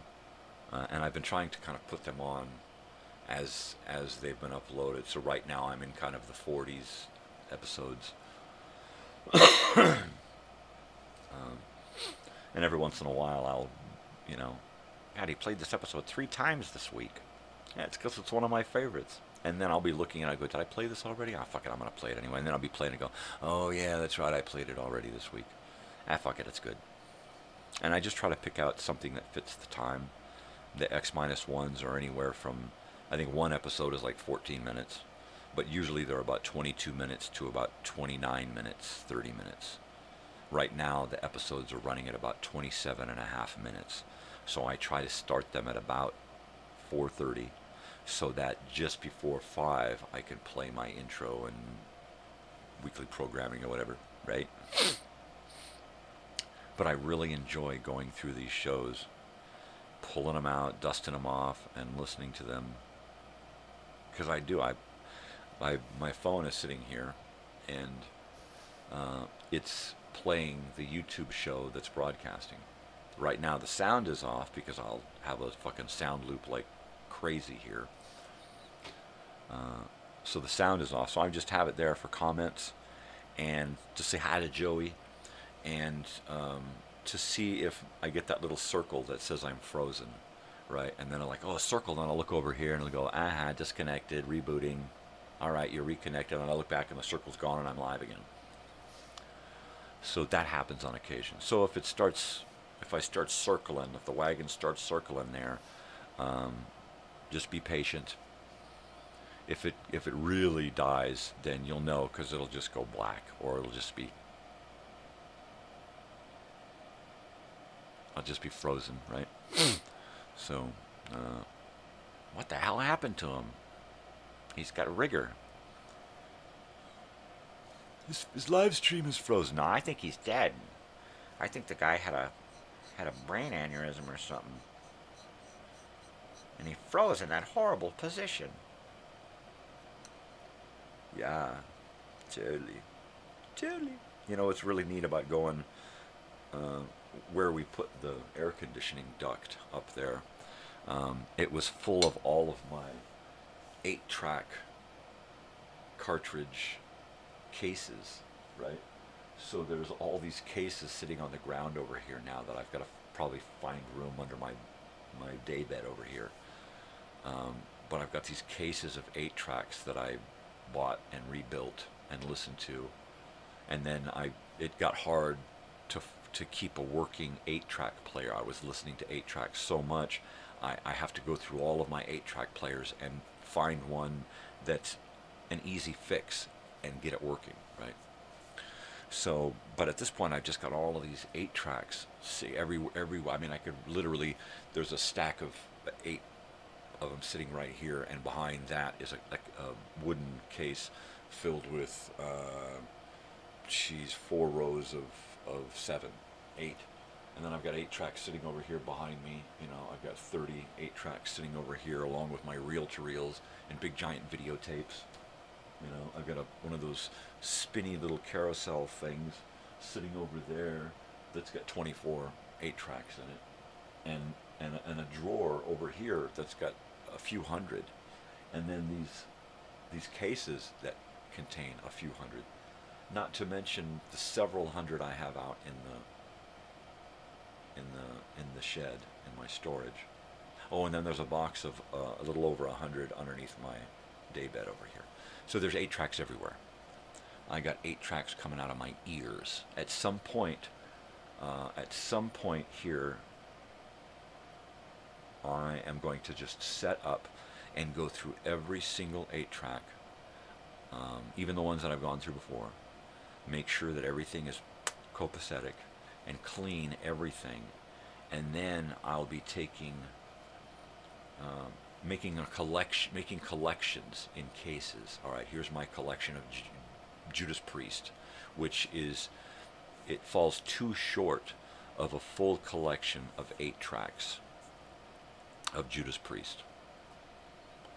I need Rockarola, and I need, what else do I need? Defenders of the Faith. And that was the last one that was made. I think there's a live one in there, a Judas Priest live in there somewhere that I might be able to find on 8-track. So, but I've only got like two or three, and then my 8-track collection of Judas Priest is complete. An entire case, small case of JP, right? So that's pretty cool. But for the most part, I'm going to take most of these, get them really righteous and cleaned up, and then just bag them.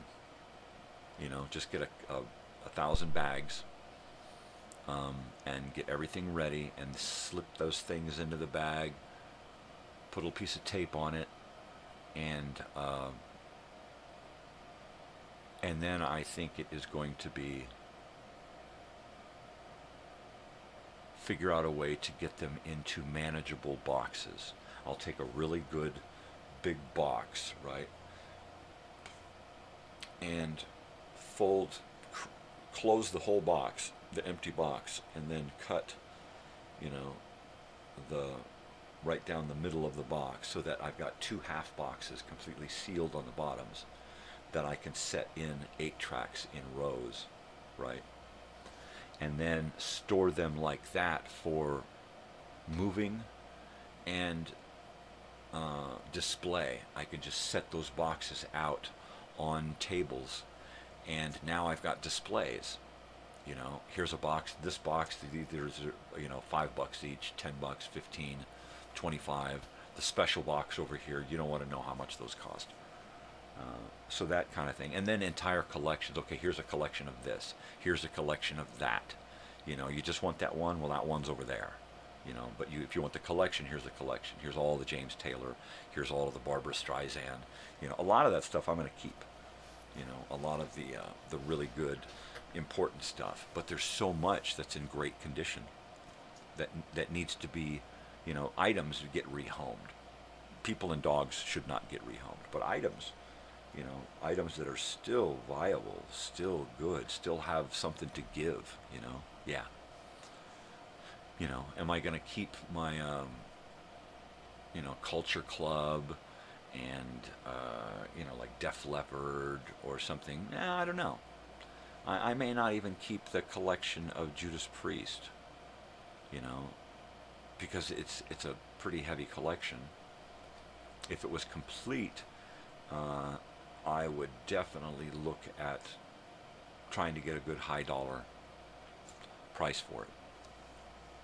But this stuff's never been about, you know, the money, which is why I collect stuff that's pretty much worthless to most people, you know, and then I bring it home and breathe life into it, and then now it's worth something. You know, I've got 2 projectors, 2 16mm projectors in the other room that I brought in because you know, why do you bring this crap in it? Because if it's out of sight, it's out of mind. I need it here in front of me so that I'm reminded, oh yeah, I need to do that. And I need to get, you know, a working 8-track player. I need to rebuild a bunch of 8 tracks. I need to get a 16mm. I need to get 2 of them up and working really good, which means I got to oil stuff and check the worm gears and the belts and things and all this other technical crap. And then test them and make sure they're working, and use test films to test them so I don't screw up any of my important films.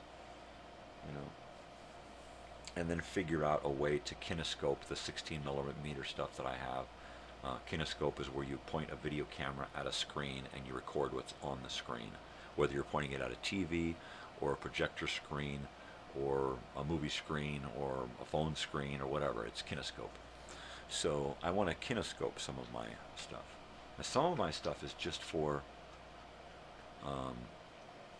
to play, you know. So it's like, as soon as I can talk people into it, it'd be like, okay, let's do a matinee movie night where I'll bring over 2 movies and we'll sit and we'll watch them on 16 millimeter, you know, and we'll have little intermissions in between when I'm switching the stuff, and I'll have a backup projector there in case this one fails, and then I'll have the same material on DVD in case we get a film break and we got to go to DVD to finish watching it, and then have a regular projector there with a DVD player. So it's like, okay, the film broke, let's cue it up on the DVD, bang, let's finish watching it, you know. At least there's that, right? Because I'm not going to be able to do any repairs of machines or film on the fly.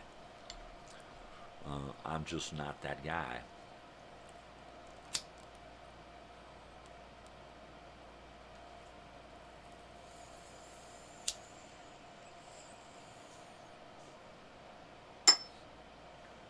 Oh yeah, the sun's out.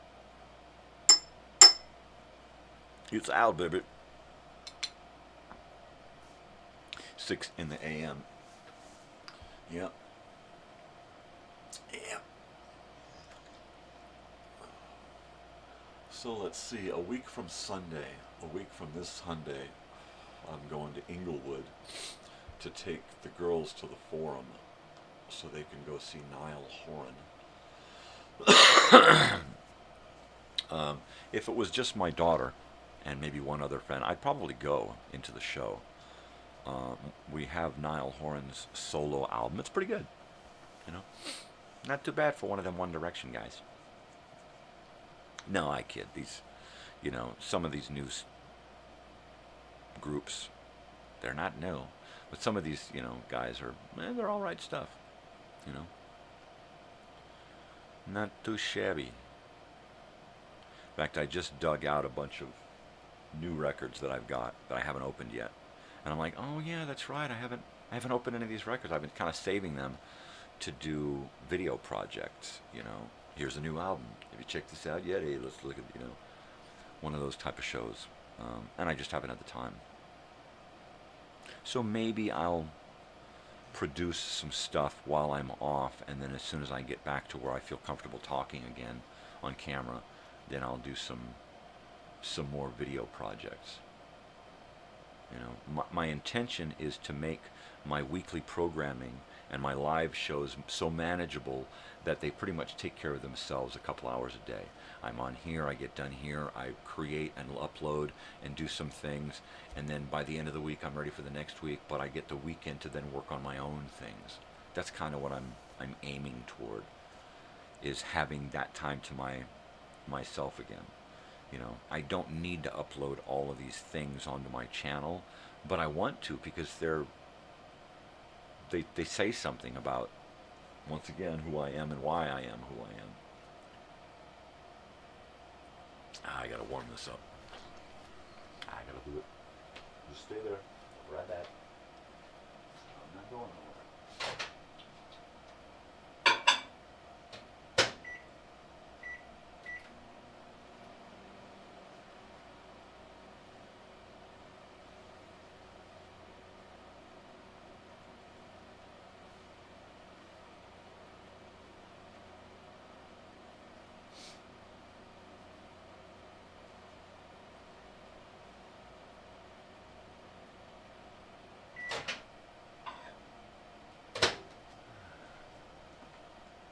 Yeah, so like I said, I won't be going into the show on the 28th at the Forum.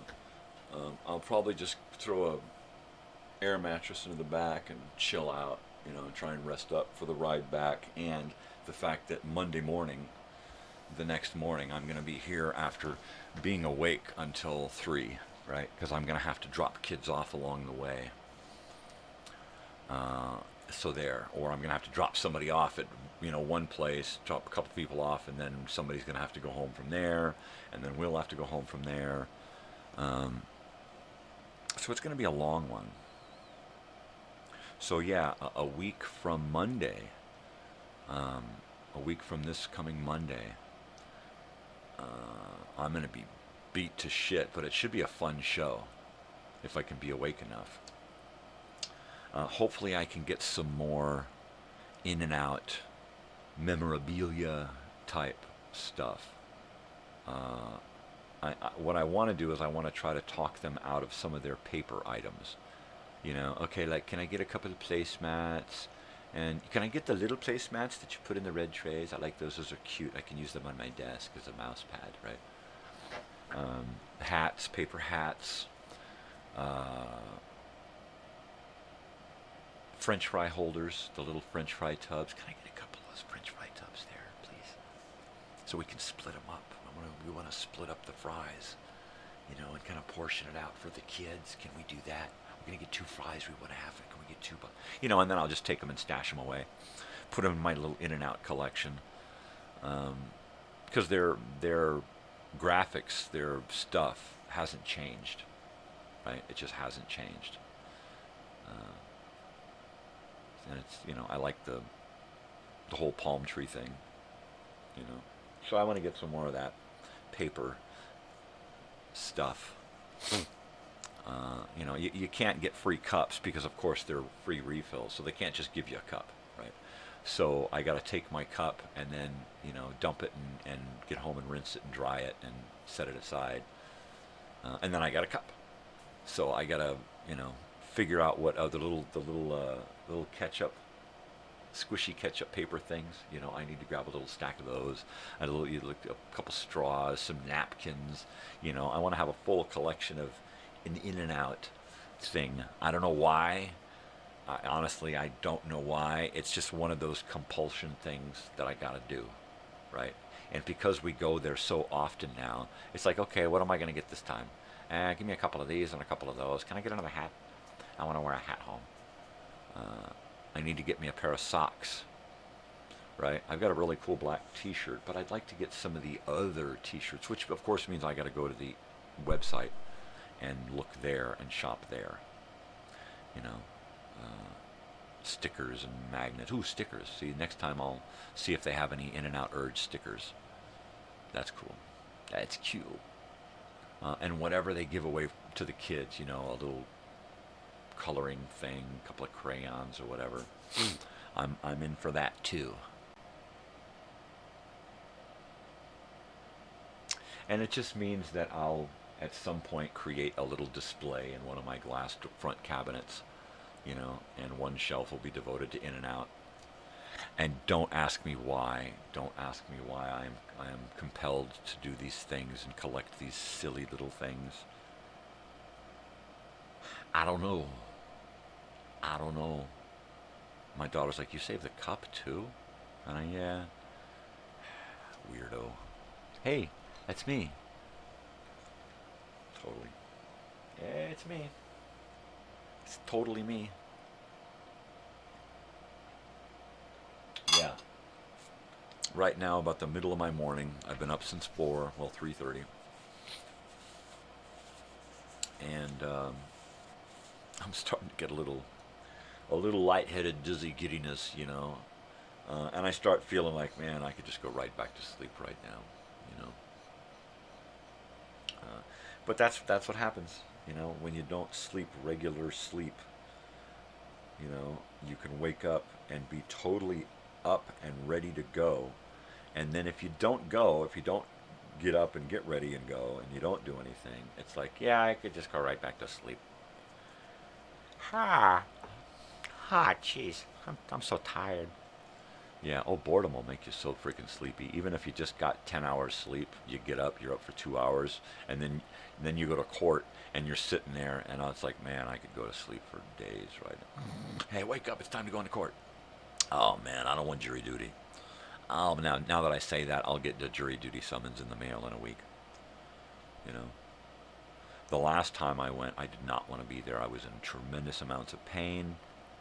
and I had no sleep, and I was just, oh man, I was so frustrated to be there, and the judge was just being a dick, you know. So he kept me there longer, and then finally I had to just be honest in my answers, you know, because everybody else is standing next to all of these other people, so it's their turn to talk, and of course they just repeat the same bullshit that everybody else. I'm honored to be here, and I just want to do my duty to serve. I just want to do my duty to serve my citizens and my community, and it's like they're just reading the same bullshit, each one of them, you know. And I want to thank the first responders, and I want to thank our, and they just keep going into the same shit they're programmed to say, right? And I'll give these pat answers, you know, everything, you know, ooh, that sounded good, I'm going to say that, you know. And so they start talking about intoxicated and under the influence, and, you know, how do I, and they finally asked me, they skipped over me a couple of times, right? And they finally asked me a question that I could answer honestly. And I told them, look, I don't believe in drunk driving. Oh, we don't use, well, look, you know, in my life, they're drunks. You get behind the wheel, you take one drink of alcohol, you get behind the wheel, you're wrong, right? I said, I've had friends die at the hands of drunk drivers. And I kept saying drunk drivers, and they didn't like that, you know. And I said, I've had friends and family members die. I've had them go to prison. I've had them lose their license and lose their whole world because of alcohol, you know. And as far as I'm concerned, the way I was raised is one drop passes your lips, and your keys are handed off to someone else, period. And the judge is looking at me, and the attorneys are looking at me, and the lady who's they're defending is looking at, just going, oh, geez, you know. And so they got rid of me real quick after that, you know. And I was just being honest, you know. I wasn't trying to get out of anything at that point. I was just, look, if you want me here, you're going to want me here because I'm honest. And they didn't want honesty. Of course, they never want honesty in a court. They want people they can manipulate with bullshit, propaganda, rhetoric, rigmarole. You want to go outside? You want to go outside? You want to go outside? Or you just want to say hi? You don't know nothing, huh? Big face. All right. I'm not going to get up until you motion toward the door. You want to go? Want to go outside? Because you'll trick me. You want to go behind me? You want to go behind me? Come on. Come on. You want to go behind me? You want to go outside? You want to get in the chair? I don't know. You keep looking that way. You want to go outside? You want to go outside? Come on.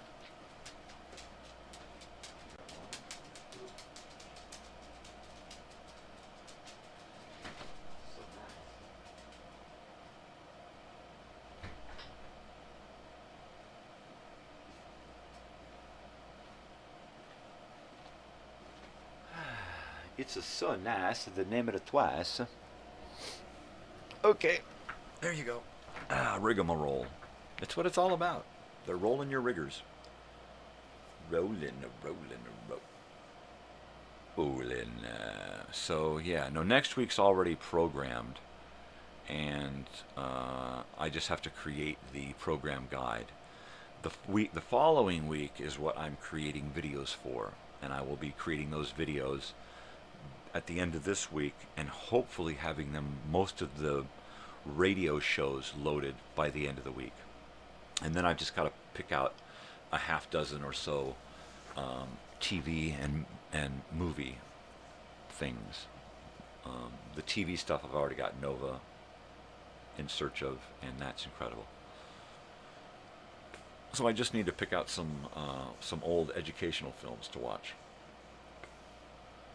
for the last week of the month / the first couple of days of August, my birthday month. Yay, I'm getting old. Hey, getting old is better than being dead. So I'll buy that for $1. Ooh, look at that, my lava lamp. She's a-looking good. She's finally woken up. It was all clumped at the top because it was so warm in here. It didn't want to cool off and drop. She ready to come in already? My goodness. But yeah, it's looking good this morning. All right, let me go get Big Face.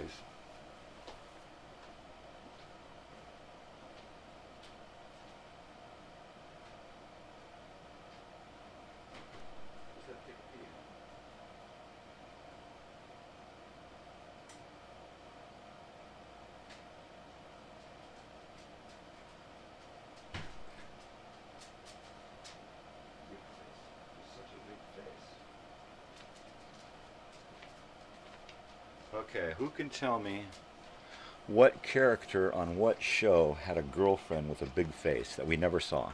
We never saw the girl with the big face, but she had such a big face. What show was that? It was a spin-off of Cheers. What show? Go.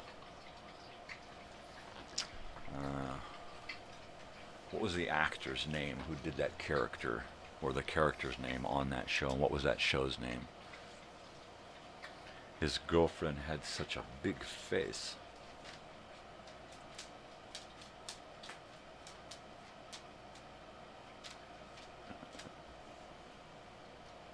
Big face. Hey, big face. You can go back there. You can go back there. She usually parks it right behind me. Yep, there she is. And there she is, making sure I'm not getting away. Looks like she knows she's on camera.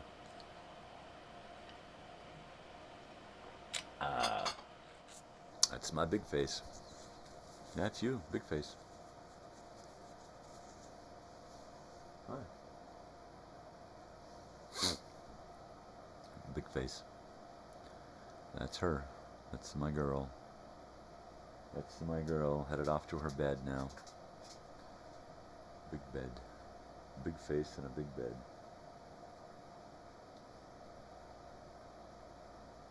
You're a good girl. Did you know that? You big face girl, you're a good girl. You're weird, but I think that's what makes you perfect. She's a weird one. She's a weird one. Is anybody there? Hello? Hello, am I running a muck? I'm not qualified to run mucks, so I leave that to the government.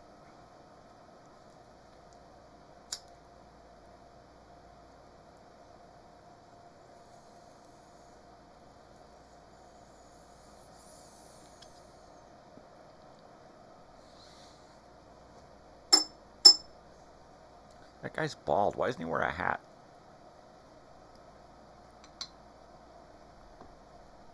Because I'm not vain. I'm bald. I'm bald way back. I have to look up real quick so I can catch myself on camera. And then I can look over here and see me doing it.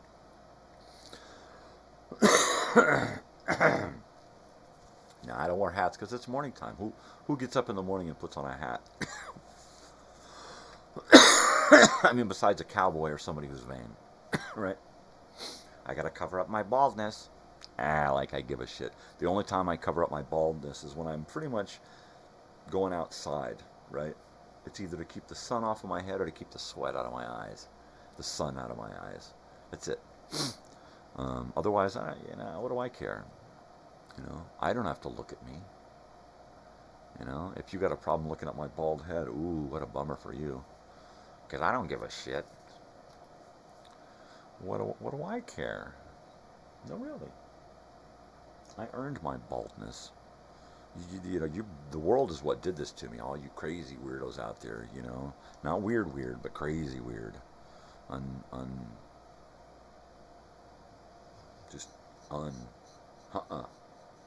don't even want to freaking go there, man. Yeah. Anyways, Holmes, what's going on, Holmes? What I leave? I don't know, man. I'm just like chilling out, thinking about going to the mall with my buddies. Orale, Holmes. Do you want to buy some weed, Mom? No, man. You can't? No, man. I don't want to take anything and trade, Holmes. No, stop pushing that at me, Holmes. Oh, man, you're not into surfing, huh? Oh, man. Shit, man. Far out. That's far out. Guy's driving me nuts, Marge. Leave him alone, Harry. He's still asleep. More KMET stuff. I think that's what I'm going to be going after the next couple of days, is trying to find more KMET commercials, news breaks, that kind of stuff. I can find those conversation things, interviews, which are kind of like, okay, let me get a dog here. But I like the commercials.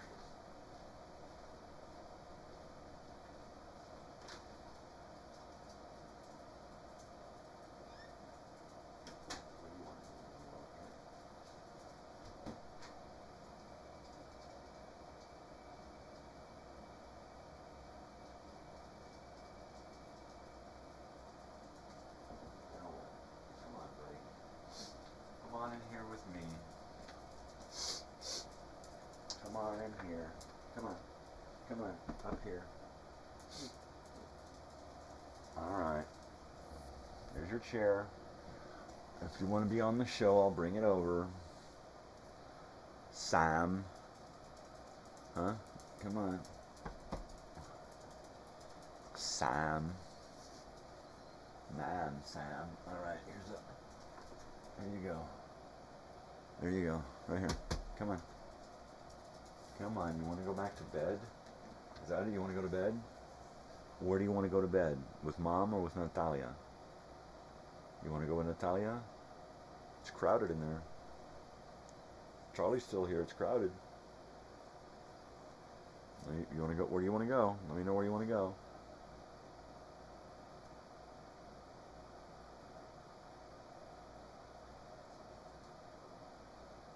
Hey.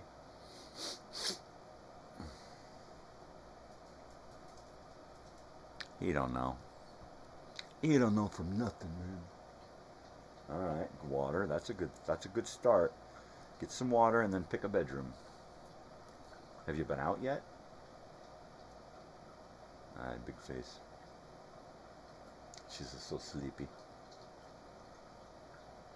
She's making me sleepy. Come on, Sam. Come on, you coming in here with me? Come on. Come on. You're still sleepy? You're still tired? You want to go to bed? Tell me which room. You don't know? You don't know. Well, I'll warm this and we can decide.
I hate it when he does the chow chow chow in the morning.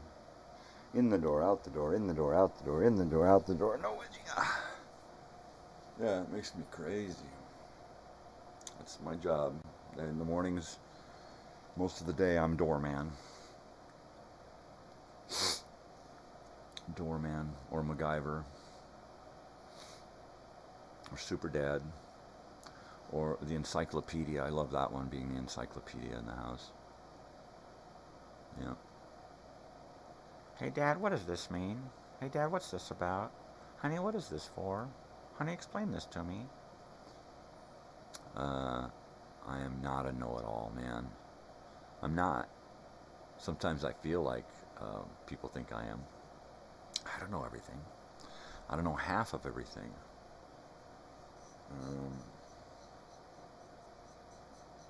Where's that line? Between me and my brother, we know everything in the world. Ask me a question. What about this? I don't. That's something my brother knows, right? Yeah. Yeah. All right, cut that out. You cut it out. Wow, it's just about 6:30. The 19th of July. The 19th of July, 2024. We are well over halfway into this year. It's all going by a lot quicker. Since I started this thing here, time really flies. I mean, normally, slave mentality, I would have given myself over to some fucking job or something and would have no time to myself, no world of my own, no life, no nothing. And, yeah, of course, being, disabled and partially disabled and semi-retired allows me a lot of time to do stuff for myself. And before, normally if I'd have had this time, in fact, I have had a few years of the ability to do this, and since I've started doing this whole YouTube thing, my time just, it's not my own, and it goes by so quick. And then since my daughter has started her exploration of music and concerts, I'm out twice a month doing that kind of stuff. So I really never get a break anymore. I'm always recovering from something, On the weekends, I'm recovering from all week here not getting enough sleep, And then sometimes during the week, I'm doing this, trying to recover from something we did on the weekend, or some kind of project that I've been working on. And boy, last night, the last couple of days, working on this air conditioning duct and vent and stuff, it has really taken its toll on my body. I'm sitting here last night piecing together the last of the stuff and taping and screwing and everything, and I'm like, my back is freaking killing me, my neck is killing me, my ass is killing me, my head's killing me, arms, everything's just fucking killing me. It's like, wow, what a workout. And it's, for 8 feet of duct and vent, and that was it. And it took so much out of me. What doesn't take a lot out of me is sitting here doing all of this video stuff, whether I'm live or working with recorded stuff, making things. It doesn't take a lot out of me. I can sit here for days and days and not eat, not sleep, not drink, not do anything. Just sit here and be in pain, separating myself from that pain with distraction. It can be a lot of fun. Of course I pay for it. All of a sudden you get jackpot bladder or jackpot spine. All of a sudden it's like, oh God, I can't move. I've been here for 12 hours.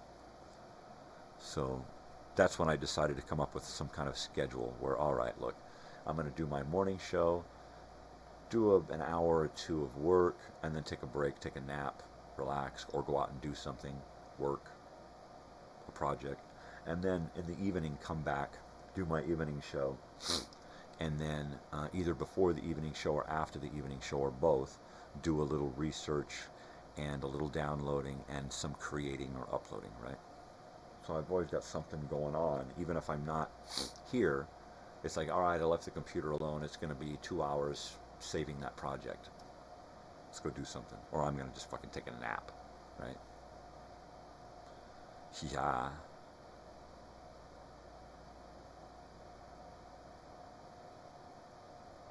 So I just try to keep busy.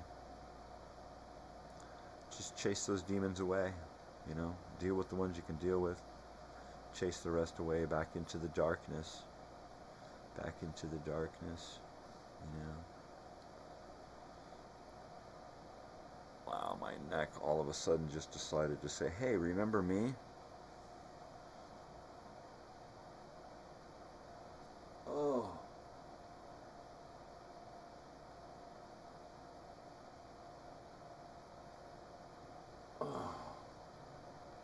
Man.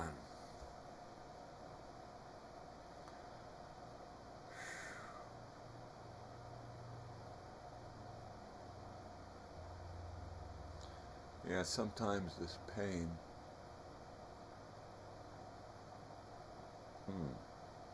is really difficult to hide from. It's always there in some form or another. But normally I'll just find something or some way to separate myself from the pain, or at least push it away from me so that it's not in my face. You know, I can't get away from it ever at all.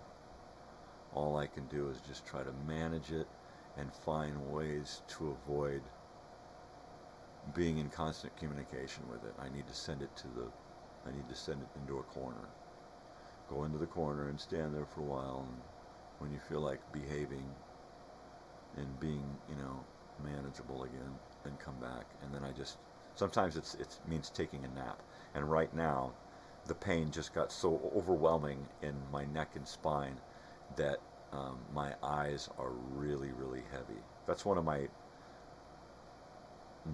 reflexes to pain, one of my natural reactions to pain is to get sleepy. After taking pain pills for 18 months and not getting anywhere but bedridden, I decided to train my brain so that I go to the same place the pain pills take me when it's pain that's just beyond my control. It's like, okay, now I need to find a bed, put my neck into a good position, and just close my eyes and let that, I call it a pain coma, you know, and it's just a nap that I have to have, because if I don't, the pain just gets way, way unmanageable. So that's a way I use to separate myself, a little distance myself from that pain, so that when I come back, take a couple of hits and do some stretches, and then I'm okay. It's manageable. You know, I can avoid shaking hands with it every second of the day.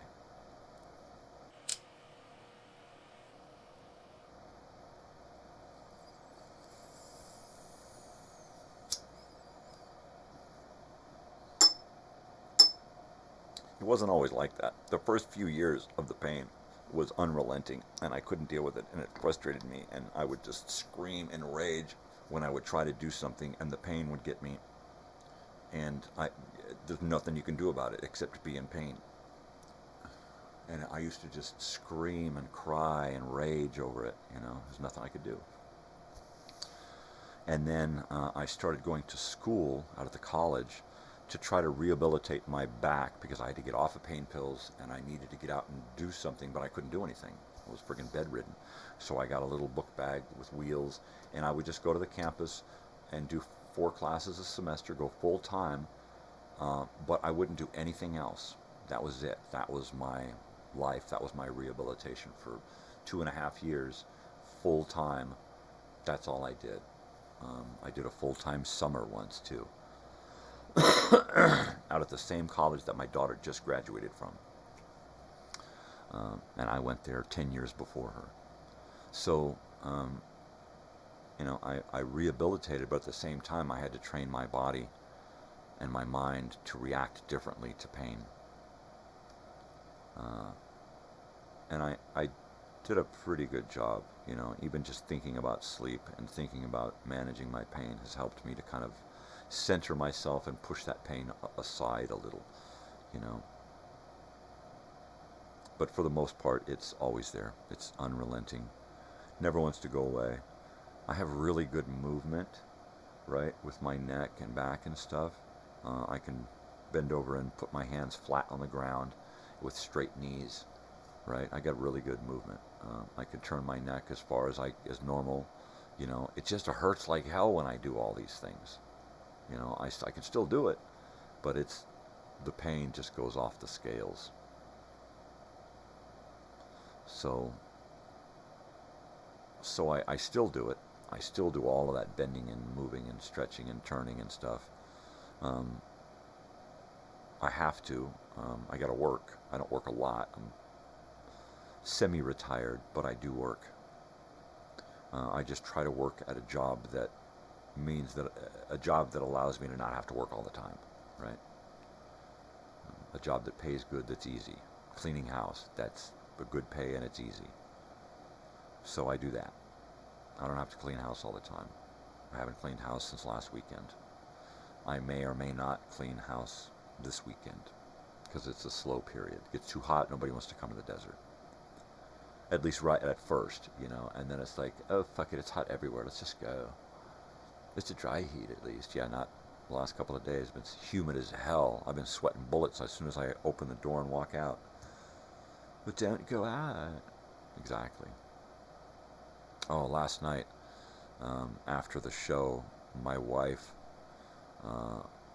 made barbecued cheeseburgers right on the grill. And oh, they were fantastic. I'm like, I'm starving, make me 2 patties. And it was like, do I want the extra bread? No, I'll just have a double. I just want the extra protein, right? And it's like, yeah, no, you know, make me an extra. I'll split some with the dogs, right? No, they didn't get anything, man. It was too fucking good. A charbroiled hamburger is nothing to sneeze at, and it's nothing you want to give a bite away, right? So I'm like, we got some hot dogs in there. Give the dogs some hot dogs. They'll be okay with that. But man, what a great cheeseburger. It was, so we cooked up a few crinkle cut fries in the air fryer, right?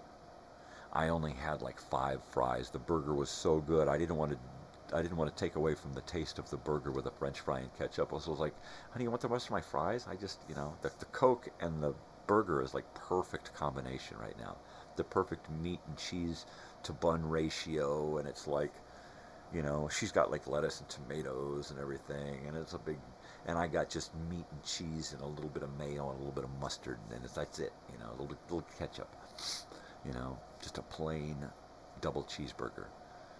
And why aren't you having anything on it? Like, my daughter's like, why do you have it plain? It's like, 'cause honey, I've had the same cheeseburgers for decades. I'm old. I'm tired of the same old thing. So I like to change it up. You know, she has the same burger every time the same way. Every time she eats something, it's all set up. It's always the same way. That's the way I am, right? And I'm just trying to mix it up, switch it up a little bit, you know, trying to be different.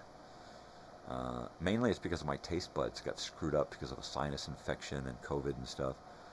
So nothing tastes the same anymore. Very few things taste the same. Cheeseburgers taste the same, if not as good, you know, as they used to. Some cheeseburgers don't. The bread, store-bought buns do not taste the same anymore. They taste horrible to me. I can do the brioche buns now because they have a different ingredient combination thing going on, right?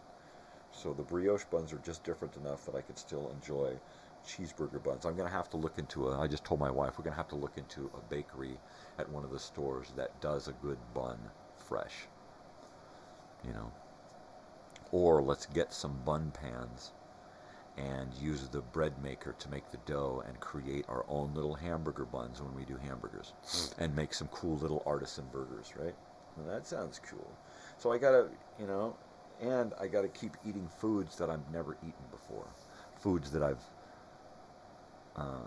I've never tasted because I don't know how they're supposed to taste. I might actually enjoy their taste.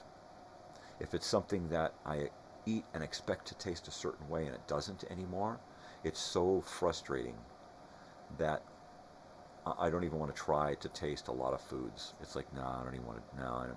My wife is like, are you having some? And I'm like, no. So why not? Because it doesn't taste the same. I can't enjoy it. I have to force myself to eat it, you know. I used to love a good egg sandwich, a fried egg sandwich in the morning. It is so bland and unappealing and unappetizing, and just thinking about it makes me want to hurl, you know. There are so many foods now where it's like, I don't even want to, nope. Don't even want to think about that food because it just turns my stomach, you know. So we go to the store, and I'm walking around looking into other people's carts, looking at packages, looking at cookbooks and things, trying to find something that's different. I've never had that before. Let's try this. You just never liked, well, I never had it before. Well, yeah, but you've said you don't like it. Well, I'm going to try it now. You know, I keep telling my wife, let's go out and try some Vietnamese food or some Korean food or Indian food or Thai food or something. Let's just go out and try something different. You know, please.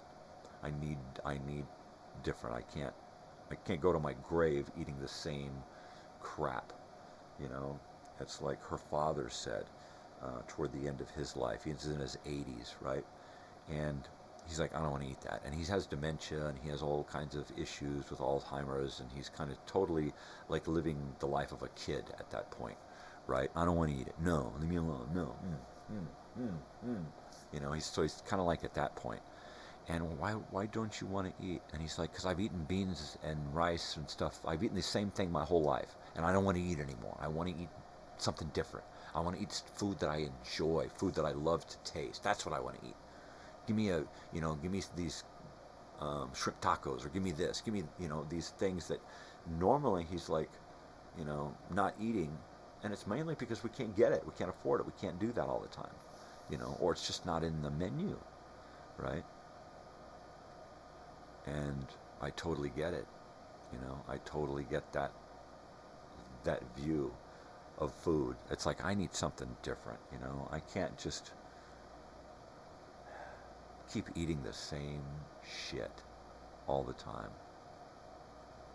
I used to go to In-N-Out and eat the double cheeseburger animal style, cut in half, the same way every time. It was like I could not eat it otherwise because it didn't taste the same. It had to have that, and now that does not taste good to me.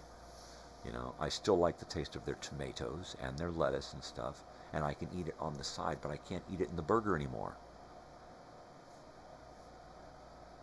So my In-N-Out order has changed. Don't toast the bun. Meat, cheese, grilled onions, and spread. That's it. That's all I want. Anything else, and it's just fucking with my palate. What a bummer.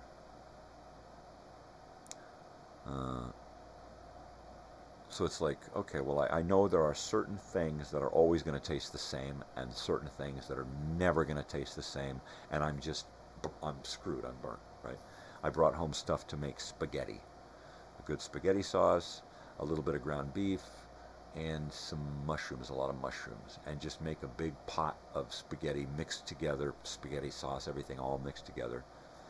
And you can just grab some tongs, reach in there, pull out a pile, throw it on the plate, eat it cold, warm it up, whatever.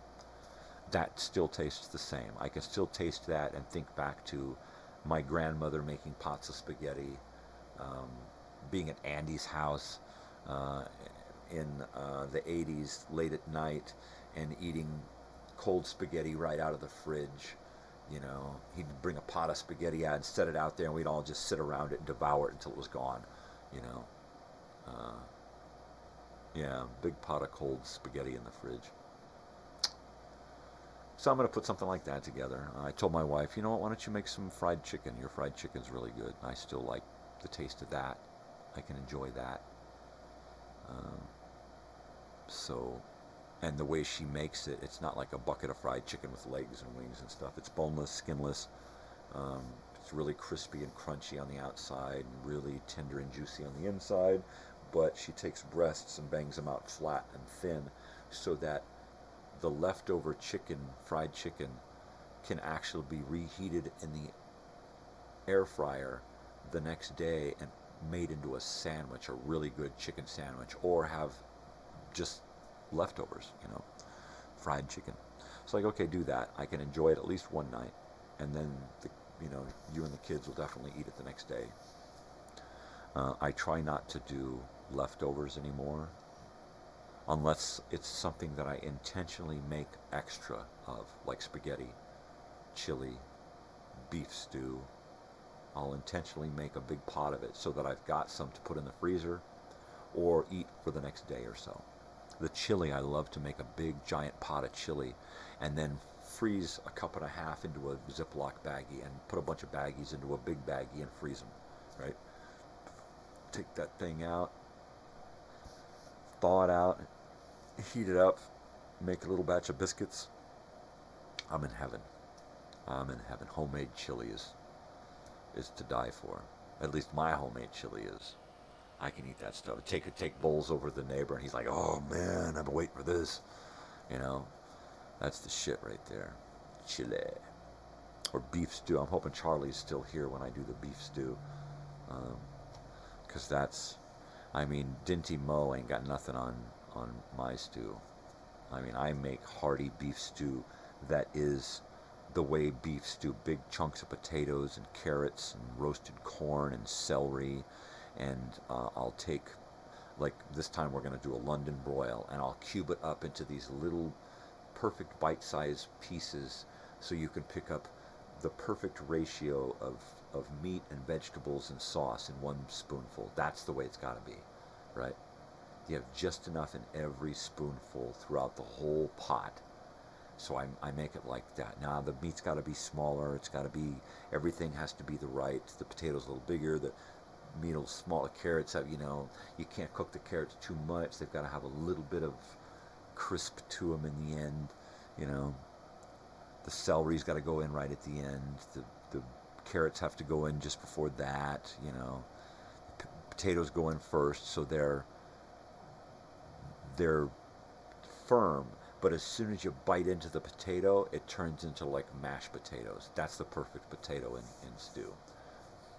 And then the gravy, the sauce, that's important, you know, because I use beef stock and beef broth, and I use beef stew seasonings, I use gravy, I mean the works. So you get that, and I thicken it with cornstarch, not cornstarch, but masa, corn masa.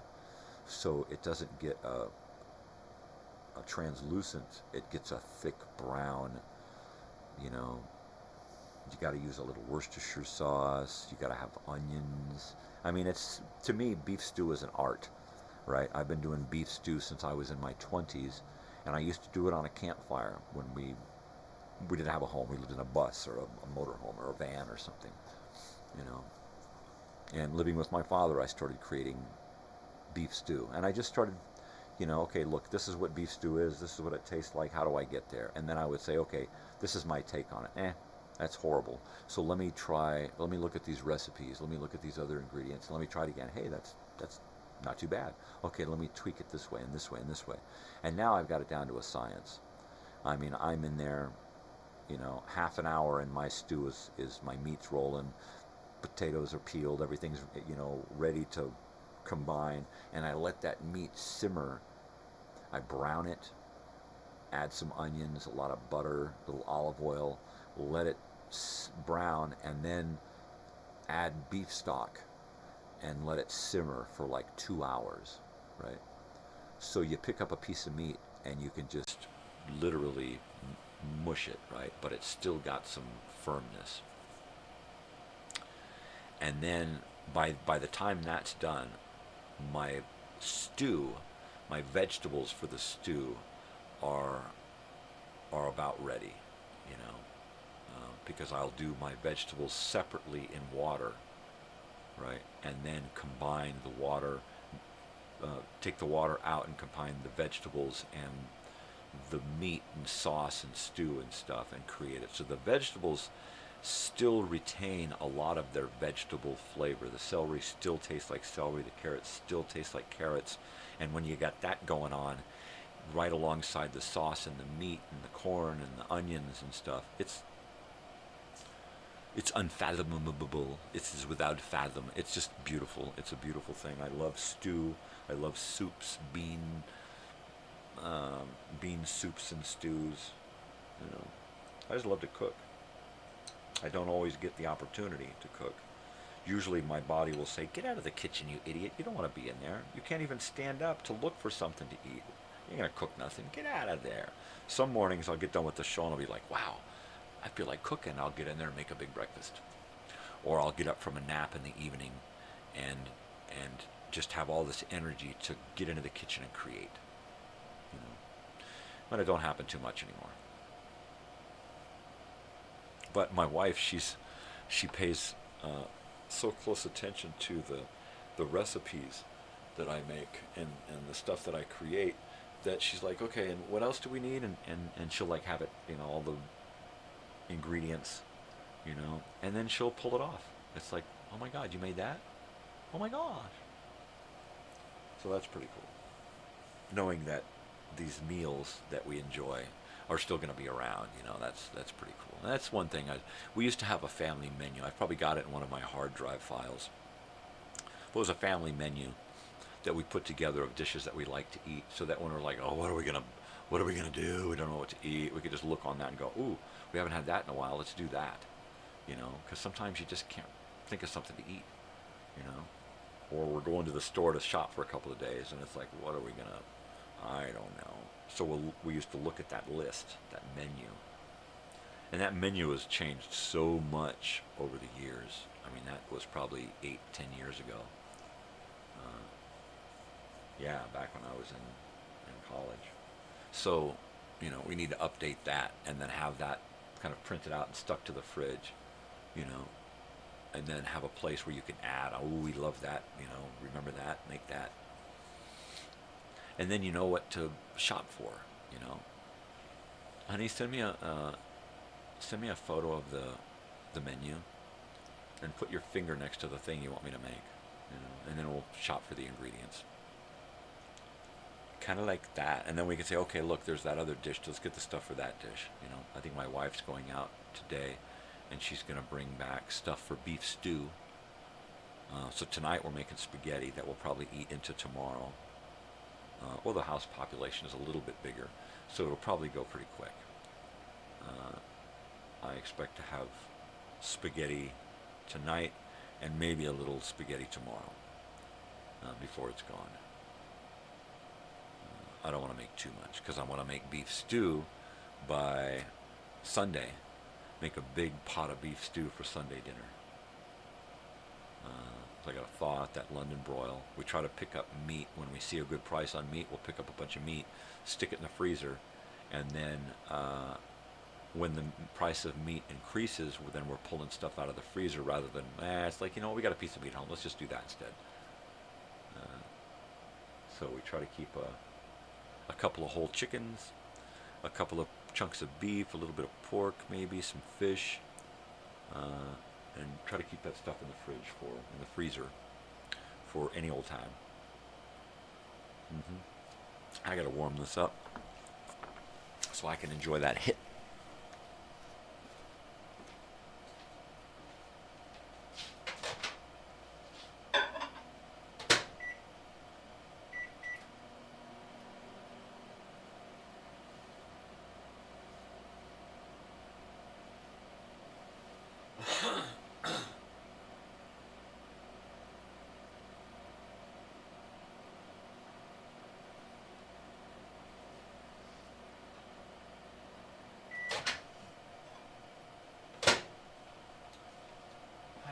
But yeah, it was like the other day when we went to Home Depot and got the stuff for the event, and then went to Walmart afterward. You know, it was like, okay, well, let's go and get something for dinner, right? And we wound up getting stuff for cheeseburgers. And then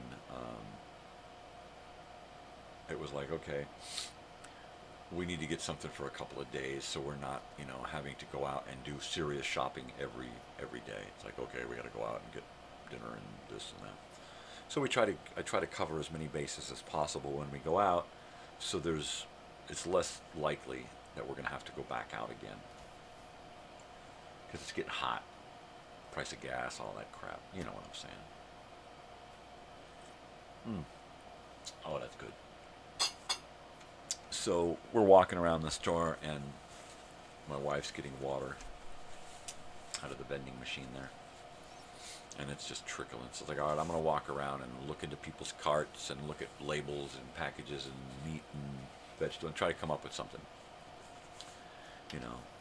And then she'll be like, well, you know, after we're walking around again, she'll be like, well, what about this? I haven't done this in a while. Let's do that or this or that. And I'm like, let's do beef stew. You know, we just did what was it? Tacos, right? We just did some tacos, and before that we did some beans, and we'd use the stew meat, right? We used half the big package of stew meat. We used half chopped up fine, thrown in with the beans, and then half chopped up and then shredded after it was cooked for a couple of hours for tacos, burritos, that kind of thing. Good stuff. So we kind of use the same method of cooking beef for a lot of different dishes. For beans, for tacos, for stew, for chili. The meat all pretty much starts the same way and then gets turned into, if it's for chili, I'm going to cook that meat with a little more onions and maybe some chili in there with it, right? So that it gets some heat. If it's stew, a little bit of Worcestershire sauce in there when I'm preparing it to go into the stew. You know, if it's going to be for tacos, then it's, again, it might get a little bit of chili or a little bit of cayenne or something added to the mix, taco flavor kind of a thing, you know. But the meat usually starts off about the same, so that we can get it nice and tender and juicy and just melt in your mouth meat, right? And it gets a really good, strong, robust flavor to it, right? Because it's just cooking with all that stock and broth and flavor, just flavor, especially if you brown it with a little olive oil and butter first and get it all good and brown and get that pan caramelized for the onions so that everything just pulls the flavors out of everything else. You know, you don't have to know much about cooking to create really good dishes. All you have to know are the basics, you know, the basics, and then it's just experimentation.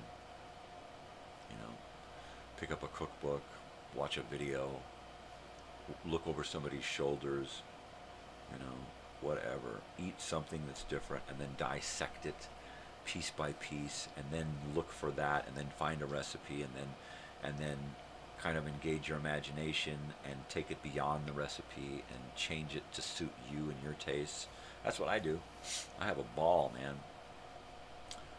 You know, we've created more dishes than we can remember, you know, and used a lot of times used cookbooks and other sources to take that and turn it into something that becomes us, you know.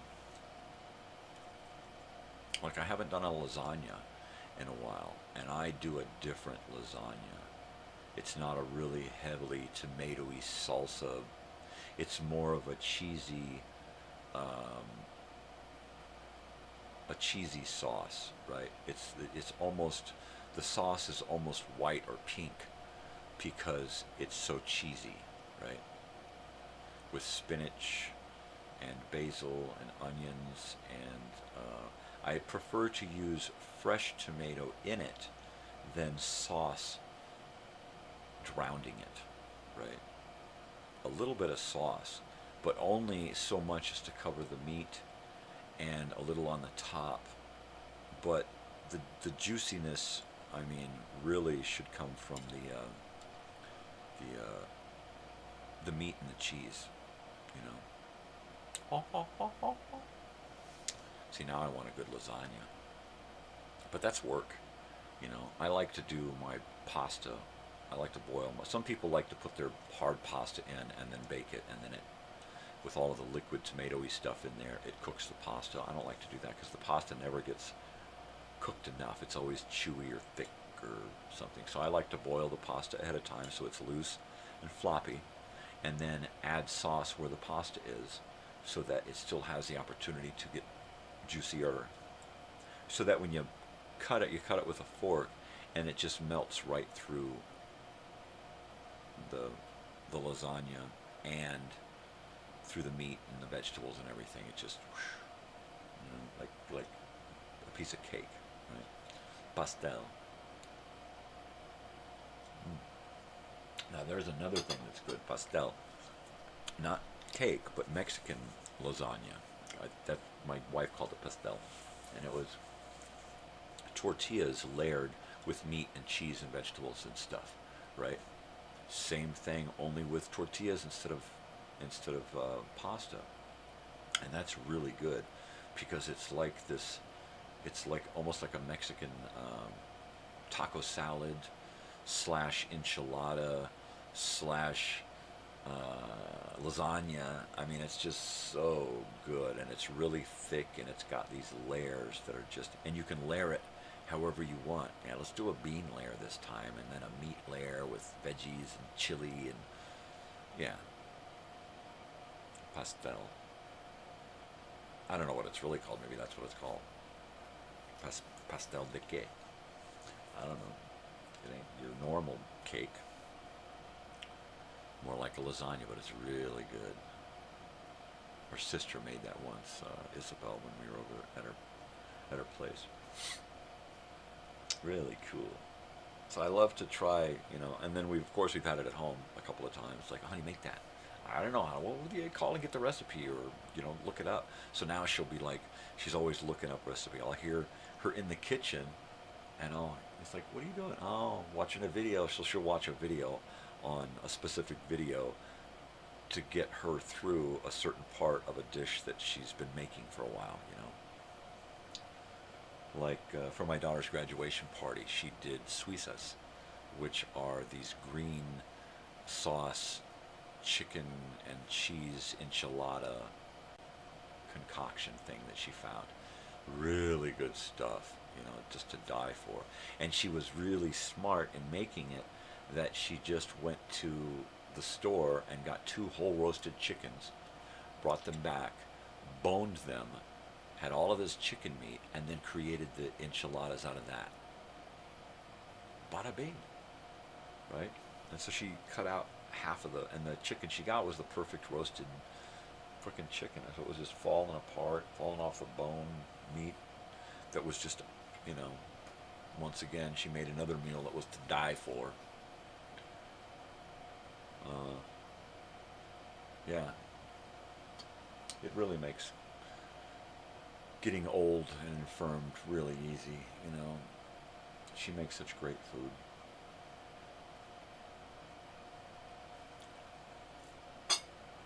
And then she'll just, come in and make your plate. What? Yeah, I just made lunch. Oh, wow. Or what do you want for dinner? Well, let's do this. And then I'll wake up from a nap and it's done. And it's like, wow.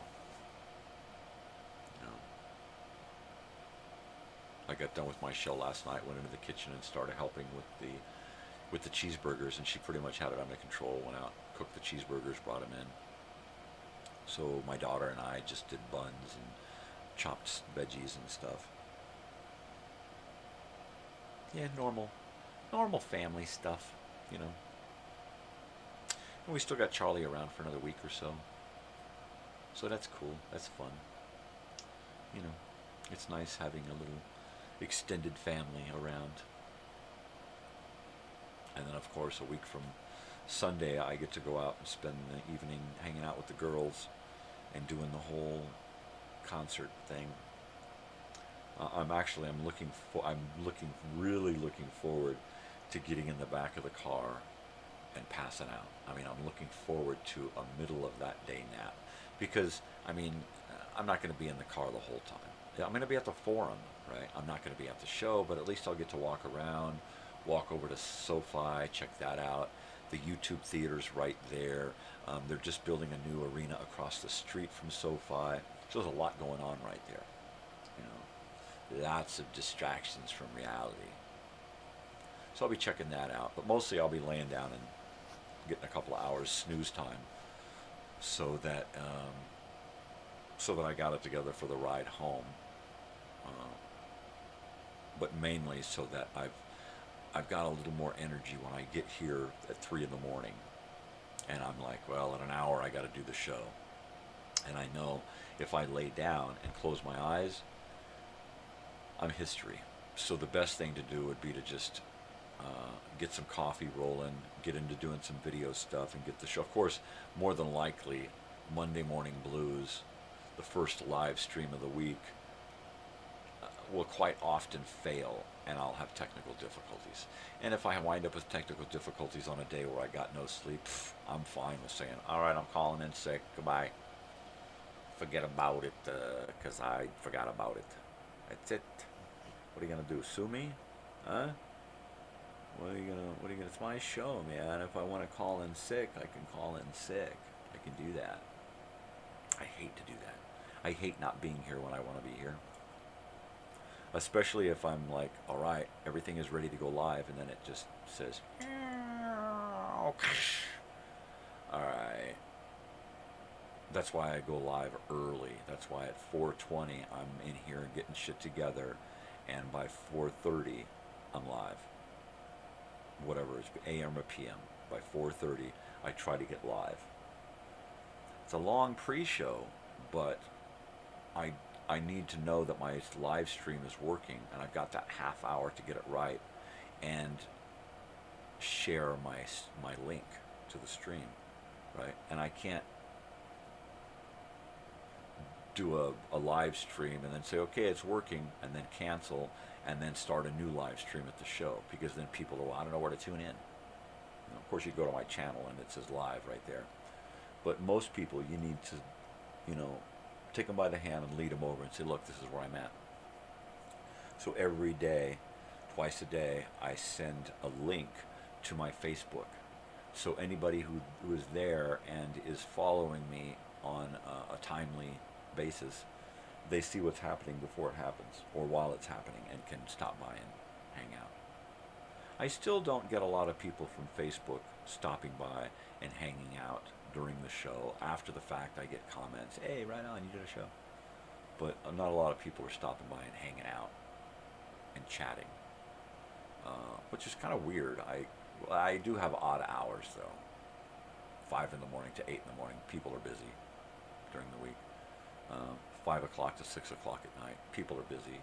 It's either drive time, or I'm still at work, or I'm leaving work, or I'm just getting home, or I'm just sitting down, or whatever. And they don't want to deal with it. I can totally get it. But then I chose the 5 o'clock time slot, AM and PM, because of that. Because I'm not going to feel like, oh man, I got to perform, you know. The nighttime show is coming so easy now that it's not a job. It's not like performing. I just get on. I talk my talk, walk the walk, play the music, and move on. And it's just so much fun. Because I've got it down to a pretty good science on how to do the show, you know. Now I've got my warm-up. I start my warm-up, boom. I got to start it at 4:30. Whether I'm live or not, it starts at 4:30, so that when I am live at 5 o'clock, the show is starting. Before 5 o'clock, the pre-show is ending. We're watching a commercial. We watch the weekly programming, and then boom, the intro, and then I'm here. So and then creating the show, I spend about 20-30 minutes going through a few hundred songs, picking out the ones that I want, writing them down, and then right before the show, I'll go in, open up my windows, you know, my music, my commercials, my news and ads, and my intros and stuff, and I'll pick out my first block of songs, and then I can just sit and do nothing and listen to the show, listen to the pre-show, you know. And then I start my show, and while that first block is playing, I pick out my commercials. While those commercials are playing, I grab my next 4 songs and get the next block ready. I mean, it's just so much, it's so fun, and it's so easy, you know. And I've made it so that it's pretty routine, you know. The newness is in, and the excitement is in finding the music and getting, and the commercials and stuff, and bringing it and arranging it and organizing it and say, ooh, look at this, listen to this. You know, and I hope that on occasion somebody is watching, or listening rather, and has that wow moment where they go, oh man, the dude said that's KMET, man, or hey, I haven't heard that in years. Ooh, Toys R Us. I got one of those moments the other day. I put on Toys R Us commercial, and I'm sitting here live on the show, and I got covered in goosebumps. my entire body was covered in goosebumps when I started singing along with this. I'm even getting a little misty now. So I'm totally emotionally connected to this show, is what I'm saying. You know, and that's a good thing, because it goes right back to sitting in the booth with my father and him doing the same thing, you know, with the same type of music. And I'm using commercials from the same era, you know. So yeah, it's a lot of fun.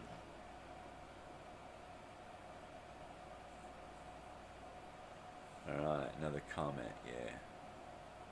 It's totally, man. Yeah, just thinking about the nighttime show gives me a little warm, fuzzy feeling inside, you know. Because I'm finding out that, you know what, I can play a lot of this stuff. I can never monetize my channel, and that's fine, because it was never my intention. I'm not into that. If I did that, this would be a job, and I'd be looking at subscribers as, you know, coins in my purse. So now, I want to look at subscribers as friends. Yeah, that's it. Friends, future friends, new friends, old friends, possible friends. That's how I'm looking at subscribers. I don't like the word subscribers, you know. So I'll probably eventually figure out a new word for subscriber, so I can axe that word completely. But this, you know what, it's just, I enjoy being here, and I'm going to do whatever I can to keep it that way. And now that I found out that I can play a lot of this old-timey music, it's canceled out in a few regions. Russia cancels out a lot of these songs. And I don't own copyright, so at some point I may have to delete a lot of these shows before a year is up, right? Because they're only allowed to be used as historical stuff for a year. So eventually I'll be uploading or downloading the stuff from YouTube to my home base here and re-editing it, getting rid of the pre-shows, and just having my 1-hour shows filed away. But until then, I'm just having fun being able to play Fats Waller and Billie Holiday and Anson Weeks and, you know, Smith Ballou and Whispering Jack Smith and all these other great things that I haven't heard in decades since my father's show. And now I get to expand on all of those things that he listened to and that we had in our house on record. And now I'm just, the world is my oyster. And not only that, I've got stacks of 78s at a friend's garage stored. I've even got a few here. And I'm going to start bringing those in, cleaning them up, I need to get a disc washer. If someone wants to donate a disc washer, talk to me, because I could really use a disc washer. It's a little rectangular bath that you attach your disc to this wheel, you set it in there, and it spins your disc through soapy water and scrubs out those grooves, right? I need one of those. I got thousands of records. And I never seem to think about getting one when I have the opportunity or the funds, right? So if anybody has one or wants to donate one, or you got a millionaire out there or a lottery winner, that's one of those little things that I could really use, a disc washer. Send me one, I'll send you a few discs. I'll clean them up and send them to you. But I figure if I bring over those 78s and go through them, I should be able to come up with enough old material to do a live turntable show. Set up my daughter's turntable and my turntable and get them in here on a table and table that idea. And then use my stereo mixer and do a live show with turntables, right? Dropping the needle, man. That'd be the fucking bomb right there. So I can't wait to do something like that. And I've got the 78s to do it. And if I can dig up enough of the stuff from the 20s and 30s out of those 78s, I'm set. You know, I'm totally fucking set.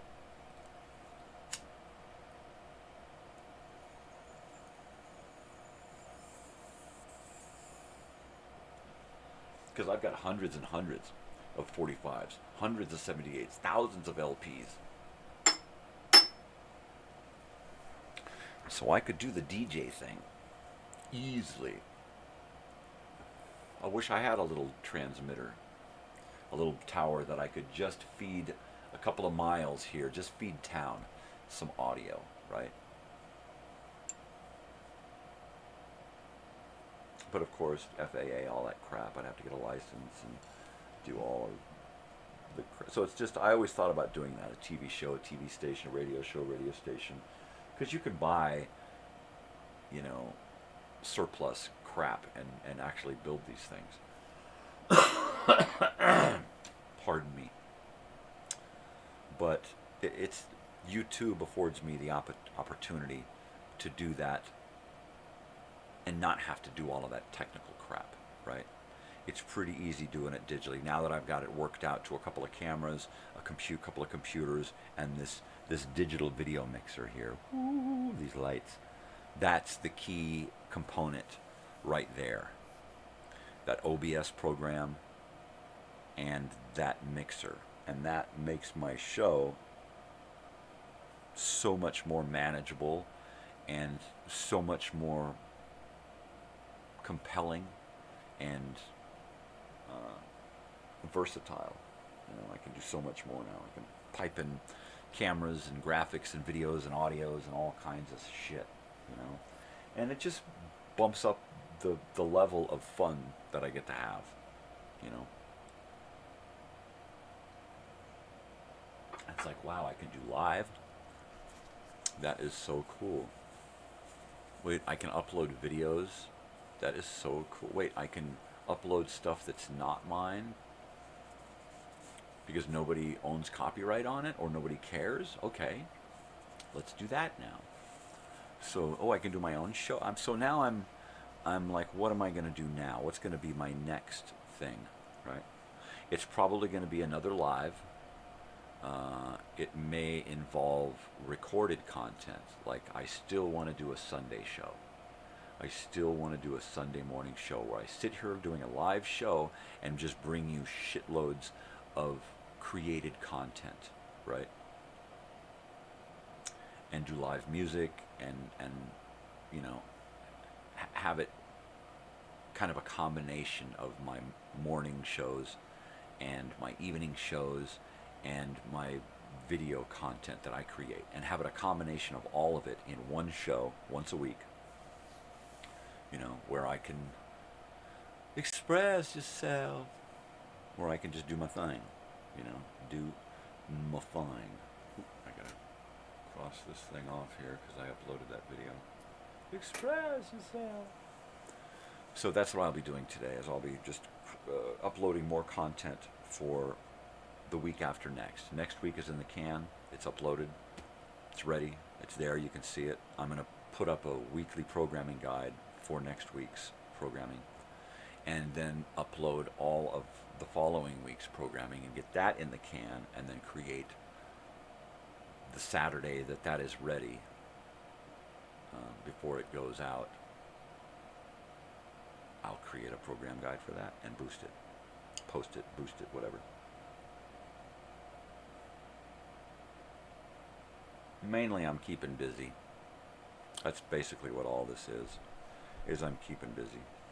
And I feel like I'm doing something productive so that I got something going on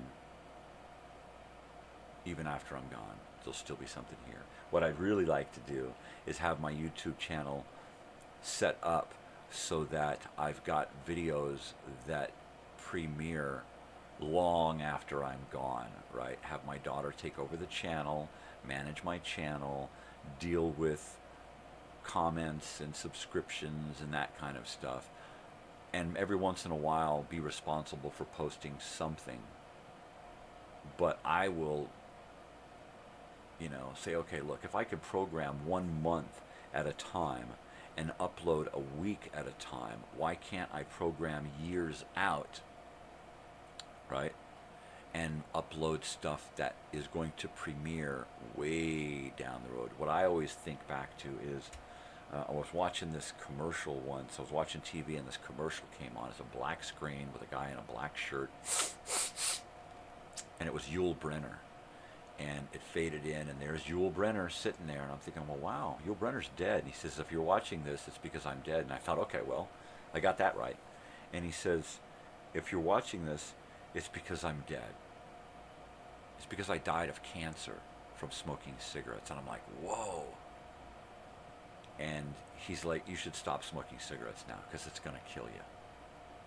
He says, listen to me, look at me, I'm dying, I'm dead, you know, because of cigarettes. So you need to quit smoking cigarettes. And I'm like, wow, dude, that was fucking heavy, that was moving. So I kind of see that kind of thing where I can come back later and remind people of specific messages that I've been trying to express my entire life, right? And I talk about them on the show on occasion. You know, every day I tell you to be kind, spread peace and love, and be weird. You know, that's important to be reminded of these things, you know, on a daily basis. You know, why do you have holidays one day a year for things when those things should be thought about every day? Every day should be Earth Day, flat out. Every day should be Arbor Day. Right? Every day should be nice to your teacher day. Every day should be Mother's Day. You know, every day we should think about these things, and we don't. We give them one day a year, and then we buy something, and then call it good. You know, that kind of thinking needs to change. You know, I celebrate my wife every day.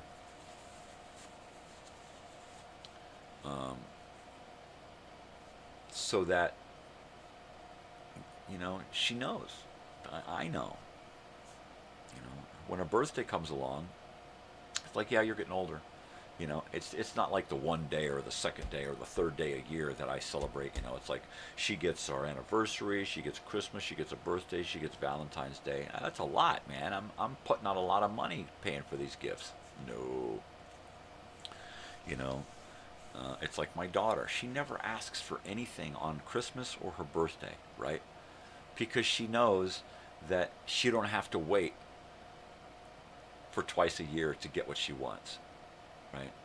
She's either saving up the money and getting it herself since she was a little kid, or she just says, Mom, Dad, can we get this? And it's like, yeah, as soon as we work it into our budget, and then at some point she's going to get it.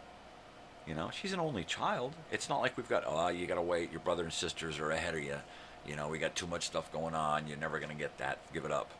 You know, that's what I got when I was a kid. It ain't going to happen, Captain. So, and then if I did get something for a birthday or Christmas, it was usually just a duplicate. It's like, okay, we can get 2 of those and give them to the boys because we had a birthday on the same day. So easy. So I rarely got what I wanted, right? But my daughter, she never asks for anything, you know, because she's celebrated every day all year long, you know. She doesn't have to wait till her birthday for somebody to go, I love you, here's your stuff. Oh, I've been waiting for this. Oh, I didn't get what I was waiting for. You know, whatever. You know. So things, important things in our lives should be cared about on a more regular basis than we give them, you know. Totally. So, honey, wife, daughter, I love you. Remember that, even when I'm not around. The love is still there. You know what I'm saying? You know what I'm saying? Oh yeah, I feel a nap in my future. Man, I did not get much sleep last night.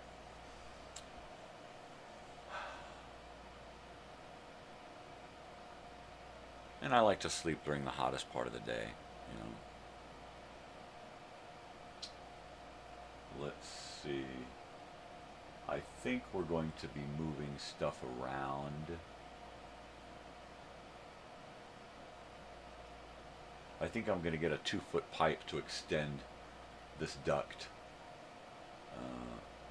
out another couple of feet so I can get this vent more towards the center of our mobile home, and then so the opposite side blows into the bedrooms, and then I just close off the vent in this side of the room, and then all of the air blows that way, right? And if that ain't enough, I'll stick a fan in my door to get that air blowing right down on top of me. And of course, you have to crack a window for these things to really, really work. But this thing is going to be working this weekend, come hell or high water. Come hell or high water. Because it's pretty much done. We need to put the water screen back on and attach the hose and fill it up and turn the water on. That's it. And it's ready to go. I need to try to get some more pressure out of my water. It's just a trickle, but on some of those hot days, a trickle ain't going to be enough because it's going to be evaporating so quick. It's gone dry before on just a trickle. So I got to get under there and follow that line to wherever it's engaging and try to give it a little bit more oomph. I changed the filter so it's not clogged. So, yeah. That's going to be nice. It's going to be nice to have that thing on and not have these air conditioners on 24/7 anymore. You know, we'll be saving some big time electricity, cut our costs down by 2/3. That'll be great. Because we'll cut out 2 air conditioners during the day. My daughter will probably have hers on. But for the most part, we won't need air conditioners unless it's humid. When it gets humid, you can't use the swamp cooler. I mean, you're in a swamp. So, yeah, man, I'm thinking a little bit of breakfast, maybe a bagel and some cream cheese, and crawl into bed. Grab a dog and crawl into bed, man. That's it. I need a dog nap. I need a big dog bed is what I need, a big human-sized dog bed. That'd be great to take camping. A big tent with a couple of big, giant, human-sized dog beds. Just big, fluffy pillow pads with that memory foam stuff in there, and big cushion pillow ring all the way around, you know, and then maybe some kind of doggy bed cover on the back side that comes up and kind of hangs over the top, you know, so you get like a baseball cap kind of thing coming over the top of you, so you can kind of get in there and huddle back in there in the kind of a dark area, you know, play on your phone, or, you know, be in the nice dark quiet spot for sleeping and napping. You can curl up in that little end in the back and be in the dark. Maybe have a little curtain attached to it. You know, big doggy bed, big human-sized doggy bed. I know I've seen pictures of them. They're expensive as hell, $400 or something. So I'd have to make one. I'd have to get some really good memory foam in the right size, and some really good material for the bottom, and then some nice soft plush material for the top and sides, and then draw it up and give it to my wife and say, okay, here, make this. And she will too. She'll bust out her sewing machine and her patterns and pins and needles and shit, and she'll have a tape around her and a piece of soap for marking and needles and pins, and it's all of a sudden, boom, there it is. That's what I imagined. You know, like I can do that with metal to create this. She's going, how do you do that? Same thing. She does the same thing with fabric. It's like I look at her and go, how do you do that? How do you know how to make a dress or a pair of pants or a shirt and make it come out actually looking like a fucking shirt, right? Well, when I was a kid, you know, I learned how to be a seamstress because, you know, you get the opportunity to do trade stuff when you're in school in Mexico. And she did. She learned seamstress stuff. And she's good at it. She's really good at it. You know, she made most of our daughter's clothes growing up. Made costumes and dresses and outfits and pajamas, and made costumes for the dogs. I mean, made me costumes and clothing. You know, it's incredible. She's so awesome, versatile. Some days she just sits in there and she's knitting. It's like, what are you making? Oh, I'm making these little hot pads to give away on Christmas. You know, and she'll get the hot, you know, the insulation material that you put inside of fabric, and she'll find patterns and knit little squares with little leashes on them, little hooks, loops, you know, and she'll make these little things, and then she'll find really cool little pieces of fabric that have square patterns on them, and then she'll cut these square patterns out and she'll sew them to the backs of these knitted squares with the insulation in there, and makes little hand, you know. I'm gonna have her make the next ones that she makes. I'm gonna have her make pockets so that you slip your hands into the corner of the square, and it's a half thing, so that you can reach in and now pinch it, right? Okay, so make pockets so you can stick your hands in and turn it into a little hand puppet, and then you can pinch it and grab stuff, right? The next level. This is the MacGyver in me. You give me something and I'm gonna try to one-up it, you know? It's like, here's the solution to a problem, and if that doesn't work, here are 10 other solutions that I came up with, and maybe a combination of something is gonna work, right? And then it's like, through all of this, we decide that, you know what?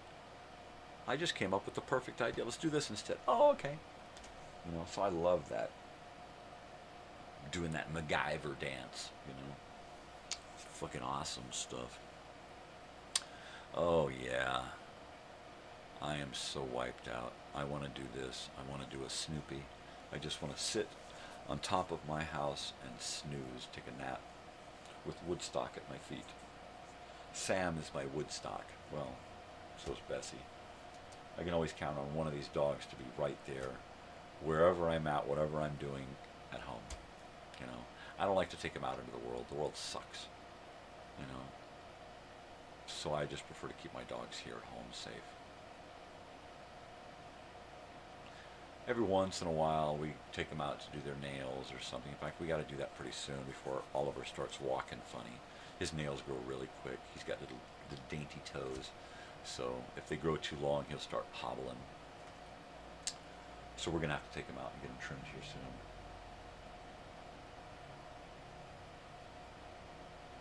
Somebody driving by. The maintenance guy. Devin. Good guy. Good guy. It's not often we get good people working out in a job like this because they don't pay much.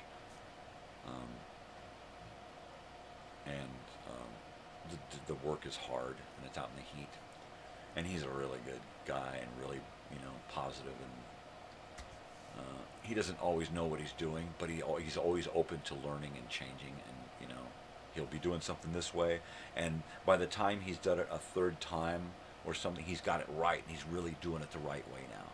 You know, you can't just paint over that, you got to scrape it. Oh, well, you can't just scrape it, you got to prime it and do this. Oh, so now he's, you know, gone from just doing the crappy way to doing it the professional way.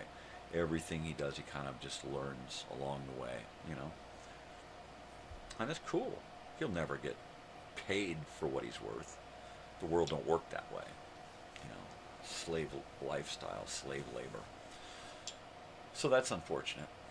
But at least he does what he does and takes pride in it enough to want to do it better every time. You know, and at first I'm like, this guy's a hack. He doesn't know what he's doing. And then it's like, oh, I get it. He's learning. He's learning, and he's doing a good job learning. You know, everything he does is a step up from the last time he does it. You know, and that's cool. You know, now when he paints something, he's painting a straighter line. He's putting more on, and rather than putting it on and taking it off by using a dry roller, right? Yeah.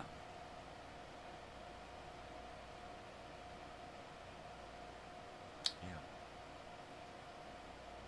There you are. There you have it. There it is. Right, so we got about 20 minutes or so left on the show here. I'm wiped out. I am completely wiped out. It's Friday. I've had a few projects this week, a little bit of cleaning, work, and all of my live stuff and doing my computer stuff, it's really taken its toll on me this week, and I'm wiped out.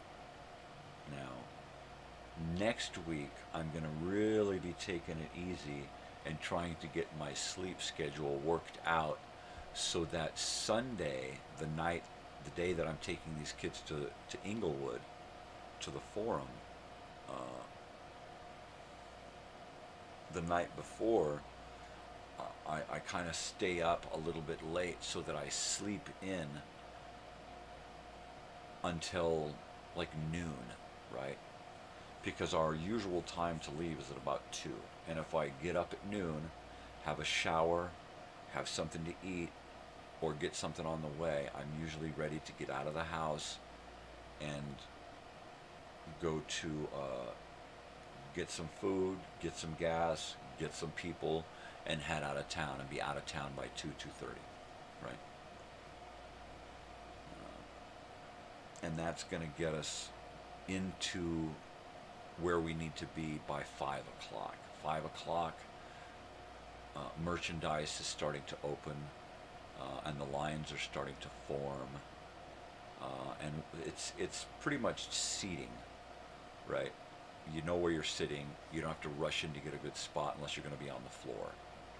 So she always gets the seats. I think she got 2 and 2. She had to get 2 and 2.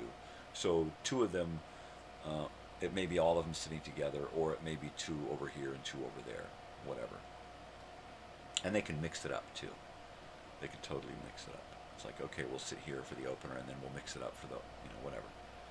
So, but the only reason they usually go in early and stand in line to get in early is if the merchandise is only being sold indoors, inside.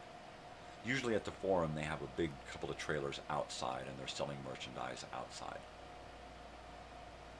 And you can usually get it ahead of time. And then what we'll do is they'll get their merchandise, and then she'll run it back to the car and dump it off and then go in. That's usually the Forum. Other places, she's got to take a bag in with her, and we buy merchandise, and we have it with us the whole time we're there. So hopefully it'll just be like usual, We get there early so they can get their merchandise early. And then they just kind of hang out for a couple of hours until the show. Photo ops. Harry's shows at the Forum were great. Lots of photo ops. Even when we saw him down here on his birthday at the Acrisure Arena here in the desert. He had some great photo stuff. He had his Happy Birthday Harry sign out front, so we got to get a good shot of that. And he's always got great photos and big giant pictures and stuff set up, or quotes from the songs, song lyrics, song titles, that kind of stuff. Little banners to do a photo op underneath. Just keep driving, and it's a highway sign. Neat stuff, and that just extends the adventure, expands it.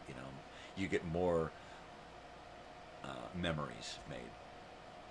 So they should have a lot of fun.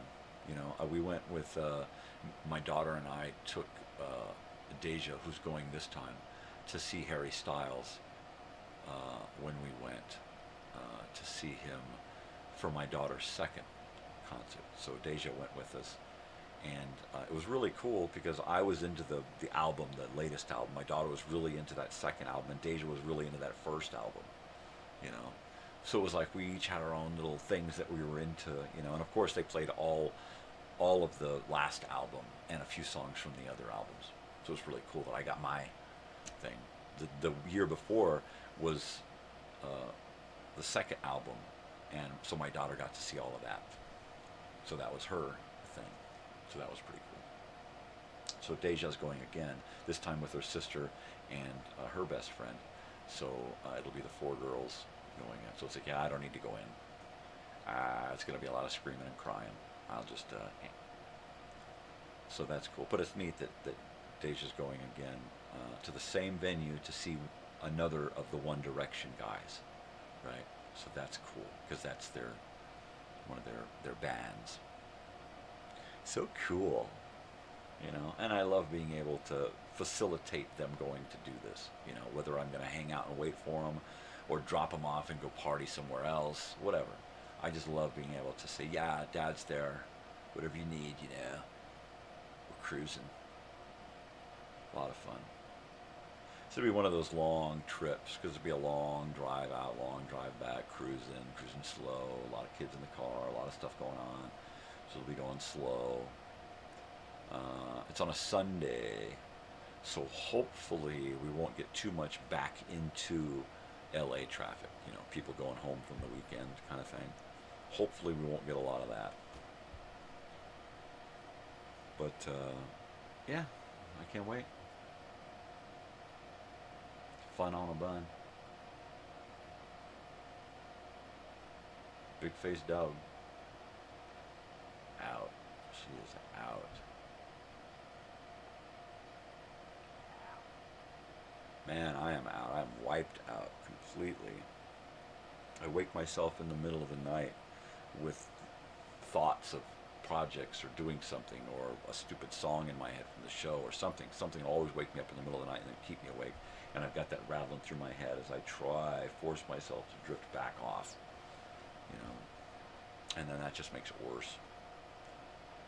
The more you try to go to sleep, the harder it is, right?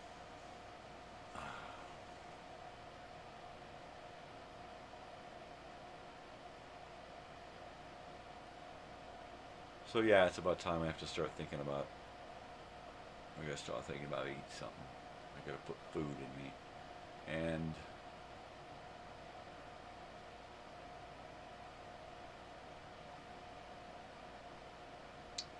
I think she got bagels yesterday. I think we got some bagels. That's about the easiest thing. And then later on, a couple hours, Mom might make some breakfast. Yesterday morning, I had my cereal bar and then couldn't find anything to eat for breakfast, so I didn't. Actually, no, I burned a mini bagel and was able to scrape the darkness off of one side and ate that. So I had a half a mini bagel, and then a couple hours later she made waffles. She made blueberry waffles, fresh blueberry waffles, and I had a little bit of a scrambled egg and a whole blueberry waffle. If you throw fresh fruit on anything, I'll eat it in the morning. So I was ecstatic to get that, and I ate that, and then a little while later, after that we went to Home Depot and Walmart and came back, and I had a bologna sandwich and passed out for a couple hours. Because it was like 1 o'clock, you know, and I was like, all right, well, I'm going to eat a little something. I had a bologna sandwich, a couple of chips, and then laid down for a couple of hours, and then got up and did my show. And then it was cheeseburger time.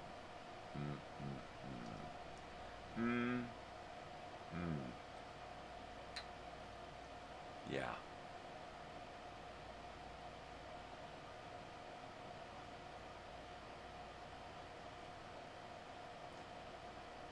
Oh, all right.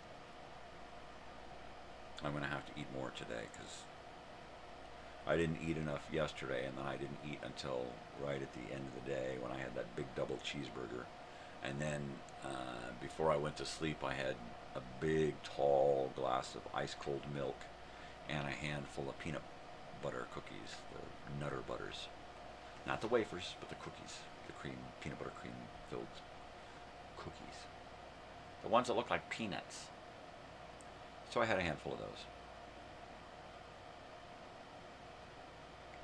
So I really try to eat my big meals during the middle of the day, so I'm not going to sleep on this big stomach full of food. So, you know, my daughter's like, well, why are we having dinner at 3? And it's like, well, because, you know, I'm going to, you know, hopefully be to bed early, and if not, I don't want to be up late thinking about, you know, this big gut full of food, especially if I eat a lot of meat.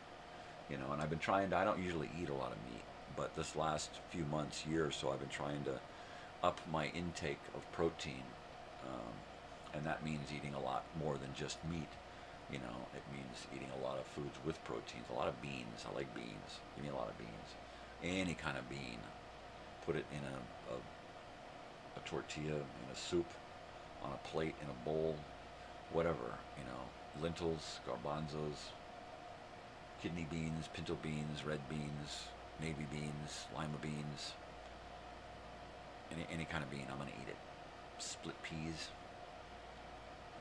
Yeah, I love it. But I really love beans and protein. So I've been trying to up my protein intake. So I've been doing a lot more meat, beef, chicken, fish, and that kind of stuff. And I can't do beef unless it's cooked a lot. It's really got to be cooked down so that it's just real easy to digest and chew. But mainly really easy to digest, you know. So yeah, you know, meat. Keep trying to come up with dishes, you know. Of course, I should have gone vegetarian a long time ago, and I'm hoping that at some point my daughter decides to go vegetarian and starts. Oh, I'm so sorry. And starts working in that direction, you know. It's about the perfect age to start going full vegetarian, you know. Your body takes a while to adapt to that kind of a diet, and it can be rough on your stomach for a little while, but in the long run it pays off, you know. So I know, because I've known and I know people who are strict vegetarians, vegan, and they're healthier than anyone I know. You know, healthier than Arnold friggin' Schwarzenegger, right? These are really, really healthy, strong people, you know. And somebody that I know who's in his 70s, is in his mid-70s, and he went full vegetarian, stopped eating meat completely by the age of 21. And he is the strongest, healthiest person I know at 75, 76, right? Or older at this point. God, I haven't seen him in a few years. So I'm kind of hoping that I can at some point convince my daughter to do that, and then convince her to look.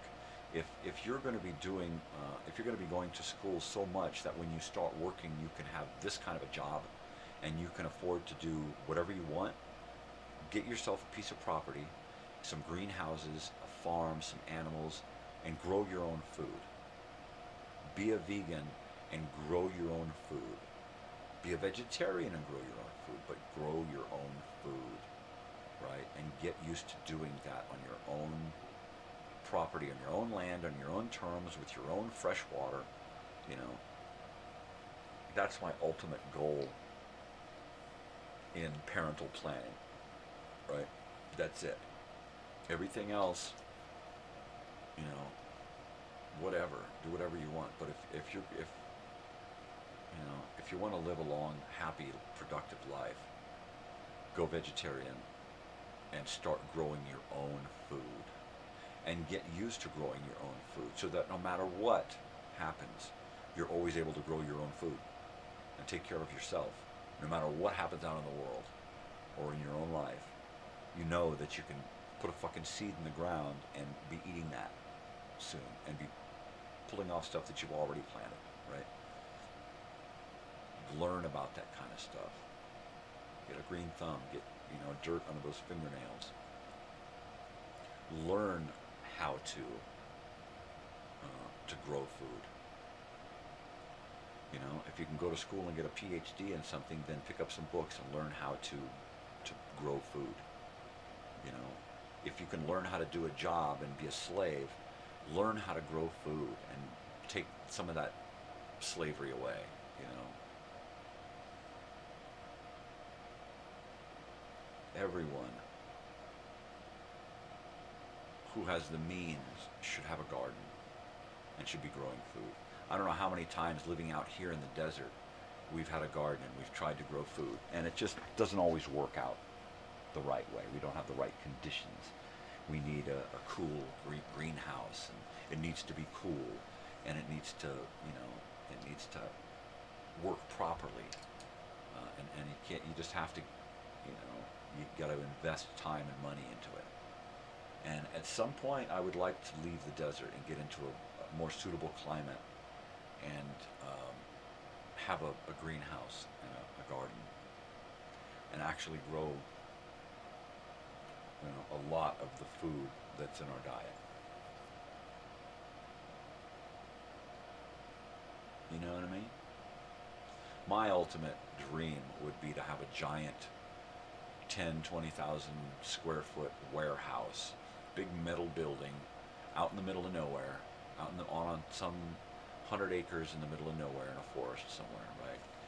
And you can only see it from the sky, kind of a thing. And then have a dirt floor, and then go in and develop a small neighborhood inside that building. Well, here's my store, and here's my guest house, and here's the pool area, here's the waterfall, here's the library, here's this and that, and have all of these things built in little places. Here's Main Street, here's out in the country where we've got, a garden, all of these little things, but built inside of a structure, climate controlled, light coming in from above that can be cut down, or enhanced with other lighting, fresh water, running water through the middle of it, solar power, create a world within a building. So if there's any of you lottery winners out there that want to sport me this, all I need is 100 acres and a 20,000 square foot building with a dirt floor, and I'll take care of the rest. I'll take care of the rest, because I just go in there and start building. Start digging, building, pouring concrete, building little buildings, Park a trailer and a motorhome in there at first to live in. Pitch a fucking tent inside of there for all I care, right? Because you're in your own world, Have green screen on some walls, have some walls created to look like a forest that never ends, right? Have one wall that looks like a freaking Land of the Lost, whatever. But just have a world that's, a world unto itself.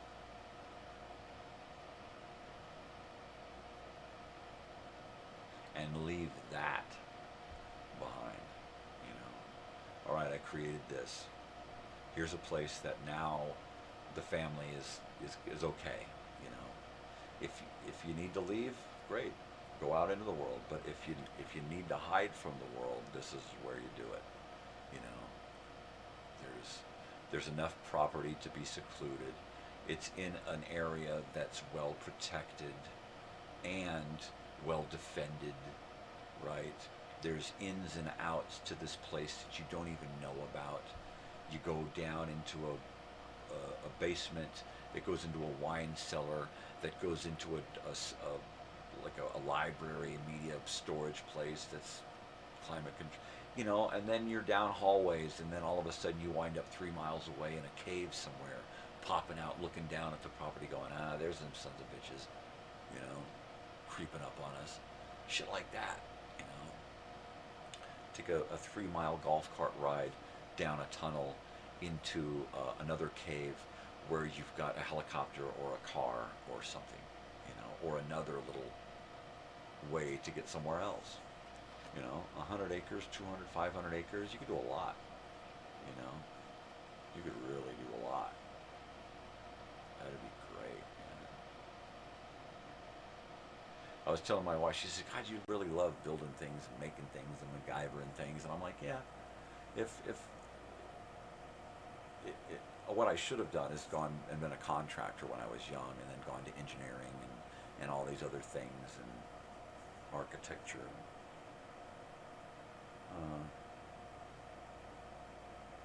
but I didn't, so I do these other little things, you know, to supplement not having done those things in the past. Wow. It's Friday, isn't it? Isn't it? So that means this week is done. It's in the can, man. Let's see. Tonight's movie is The Bag Lady. The Bag Lady. The Shopping Bag Lady. That's what it is. The Shopping Bag Lady at 8 o'clock. So be sure to watch that.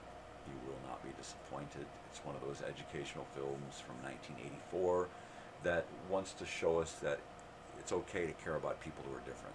Everybody should be cared about. Even if you're a shopping bag lady, some kook standing on the corner with a sign, right? You know what I'm talking about. So, yeah, there you go. I will be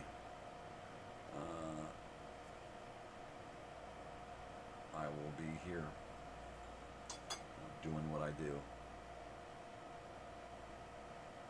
That's the coffee. That's it. That does it for the coffee. That's it, boys. Coffee's done. Get out.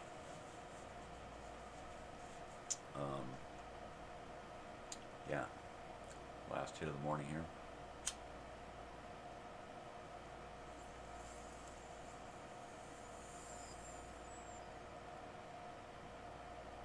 Well, I'm feeling a little better. Getting through my dark days of depression here. Usually I would be months in the bag dealing with depression. But thanks to YouTube and friends and family and subscribers and stuff, scrub cybers, maybe that's it. I've been able to wade through this dark water period a little bit better. Granted, I'm still hurt and frustrated about current familial situations, but I'll try not to dwell on it, and I'll try not to involve every show dealing with it. So at this point, I'm just going to try to move on. And on that note, I'm going to move on because I got to get something to eat and get on the road. Let's see. Let me get this off here so you're not getting screamed at by color bars. And I want to thank you for joining me, hanging out. I will see you this evening for Nighttime Nonsense and Nostalgia. Until then, be kind, spread peace and love, and most especially, stay weird. Love you, people. Bye-bye.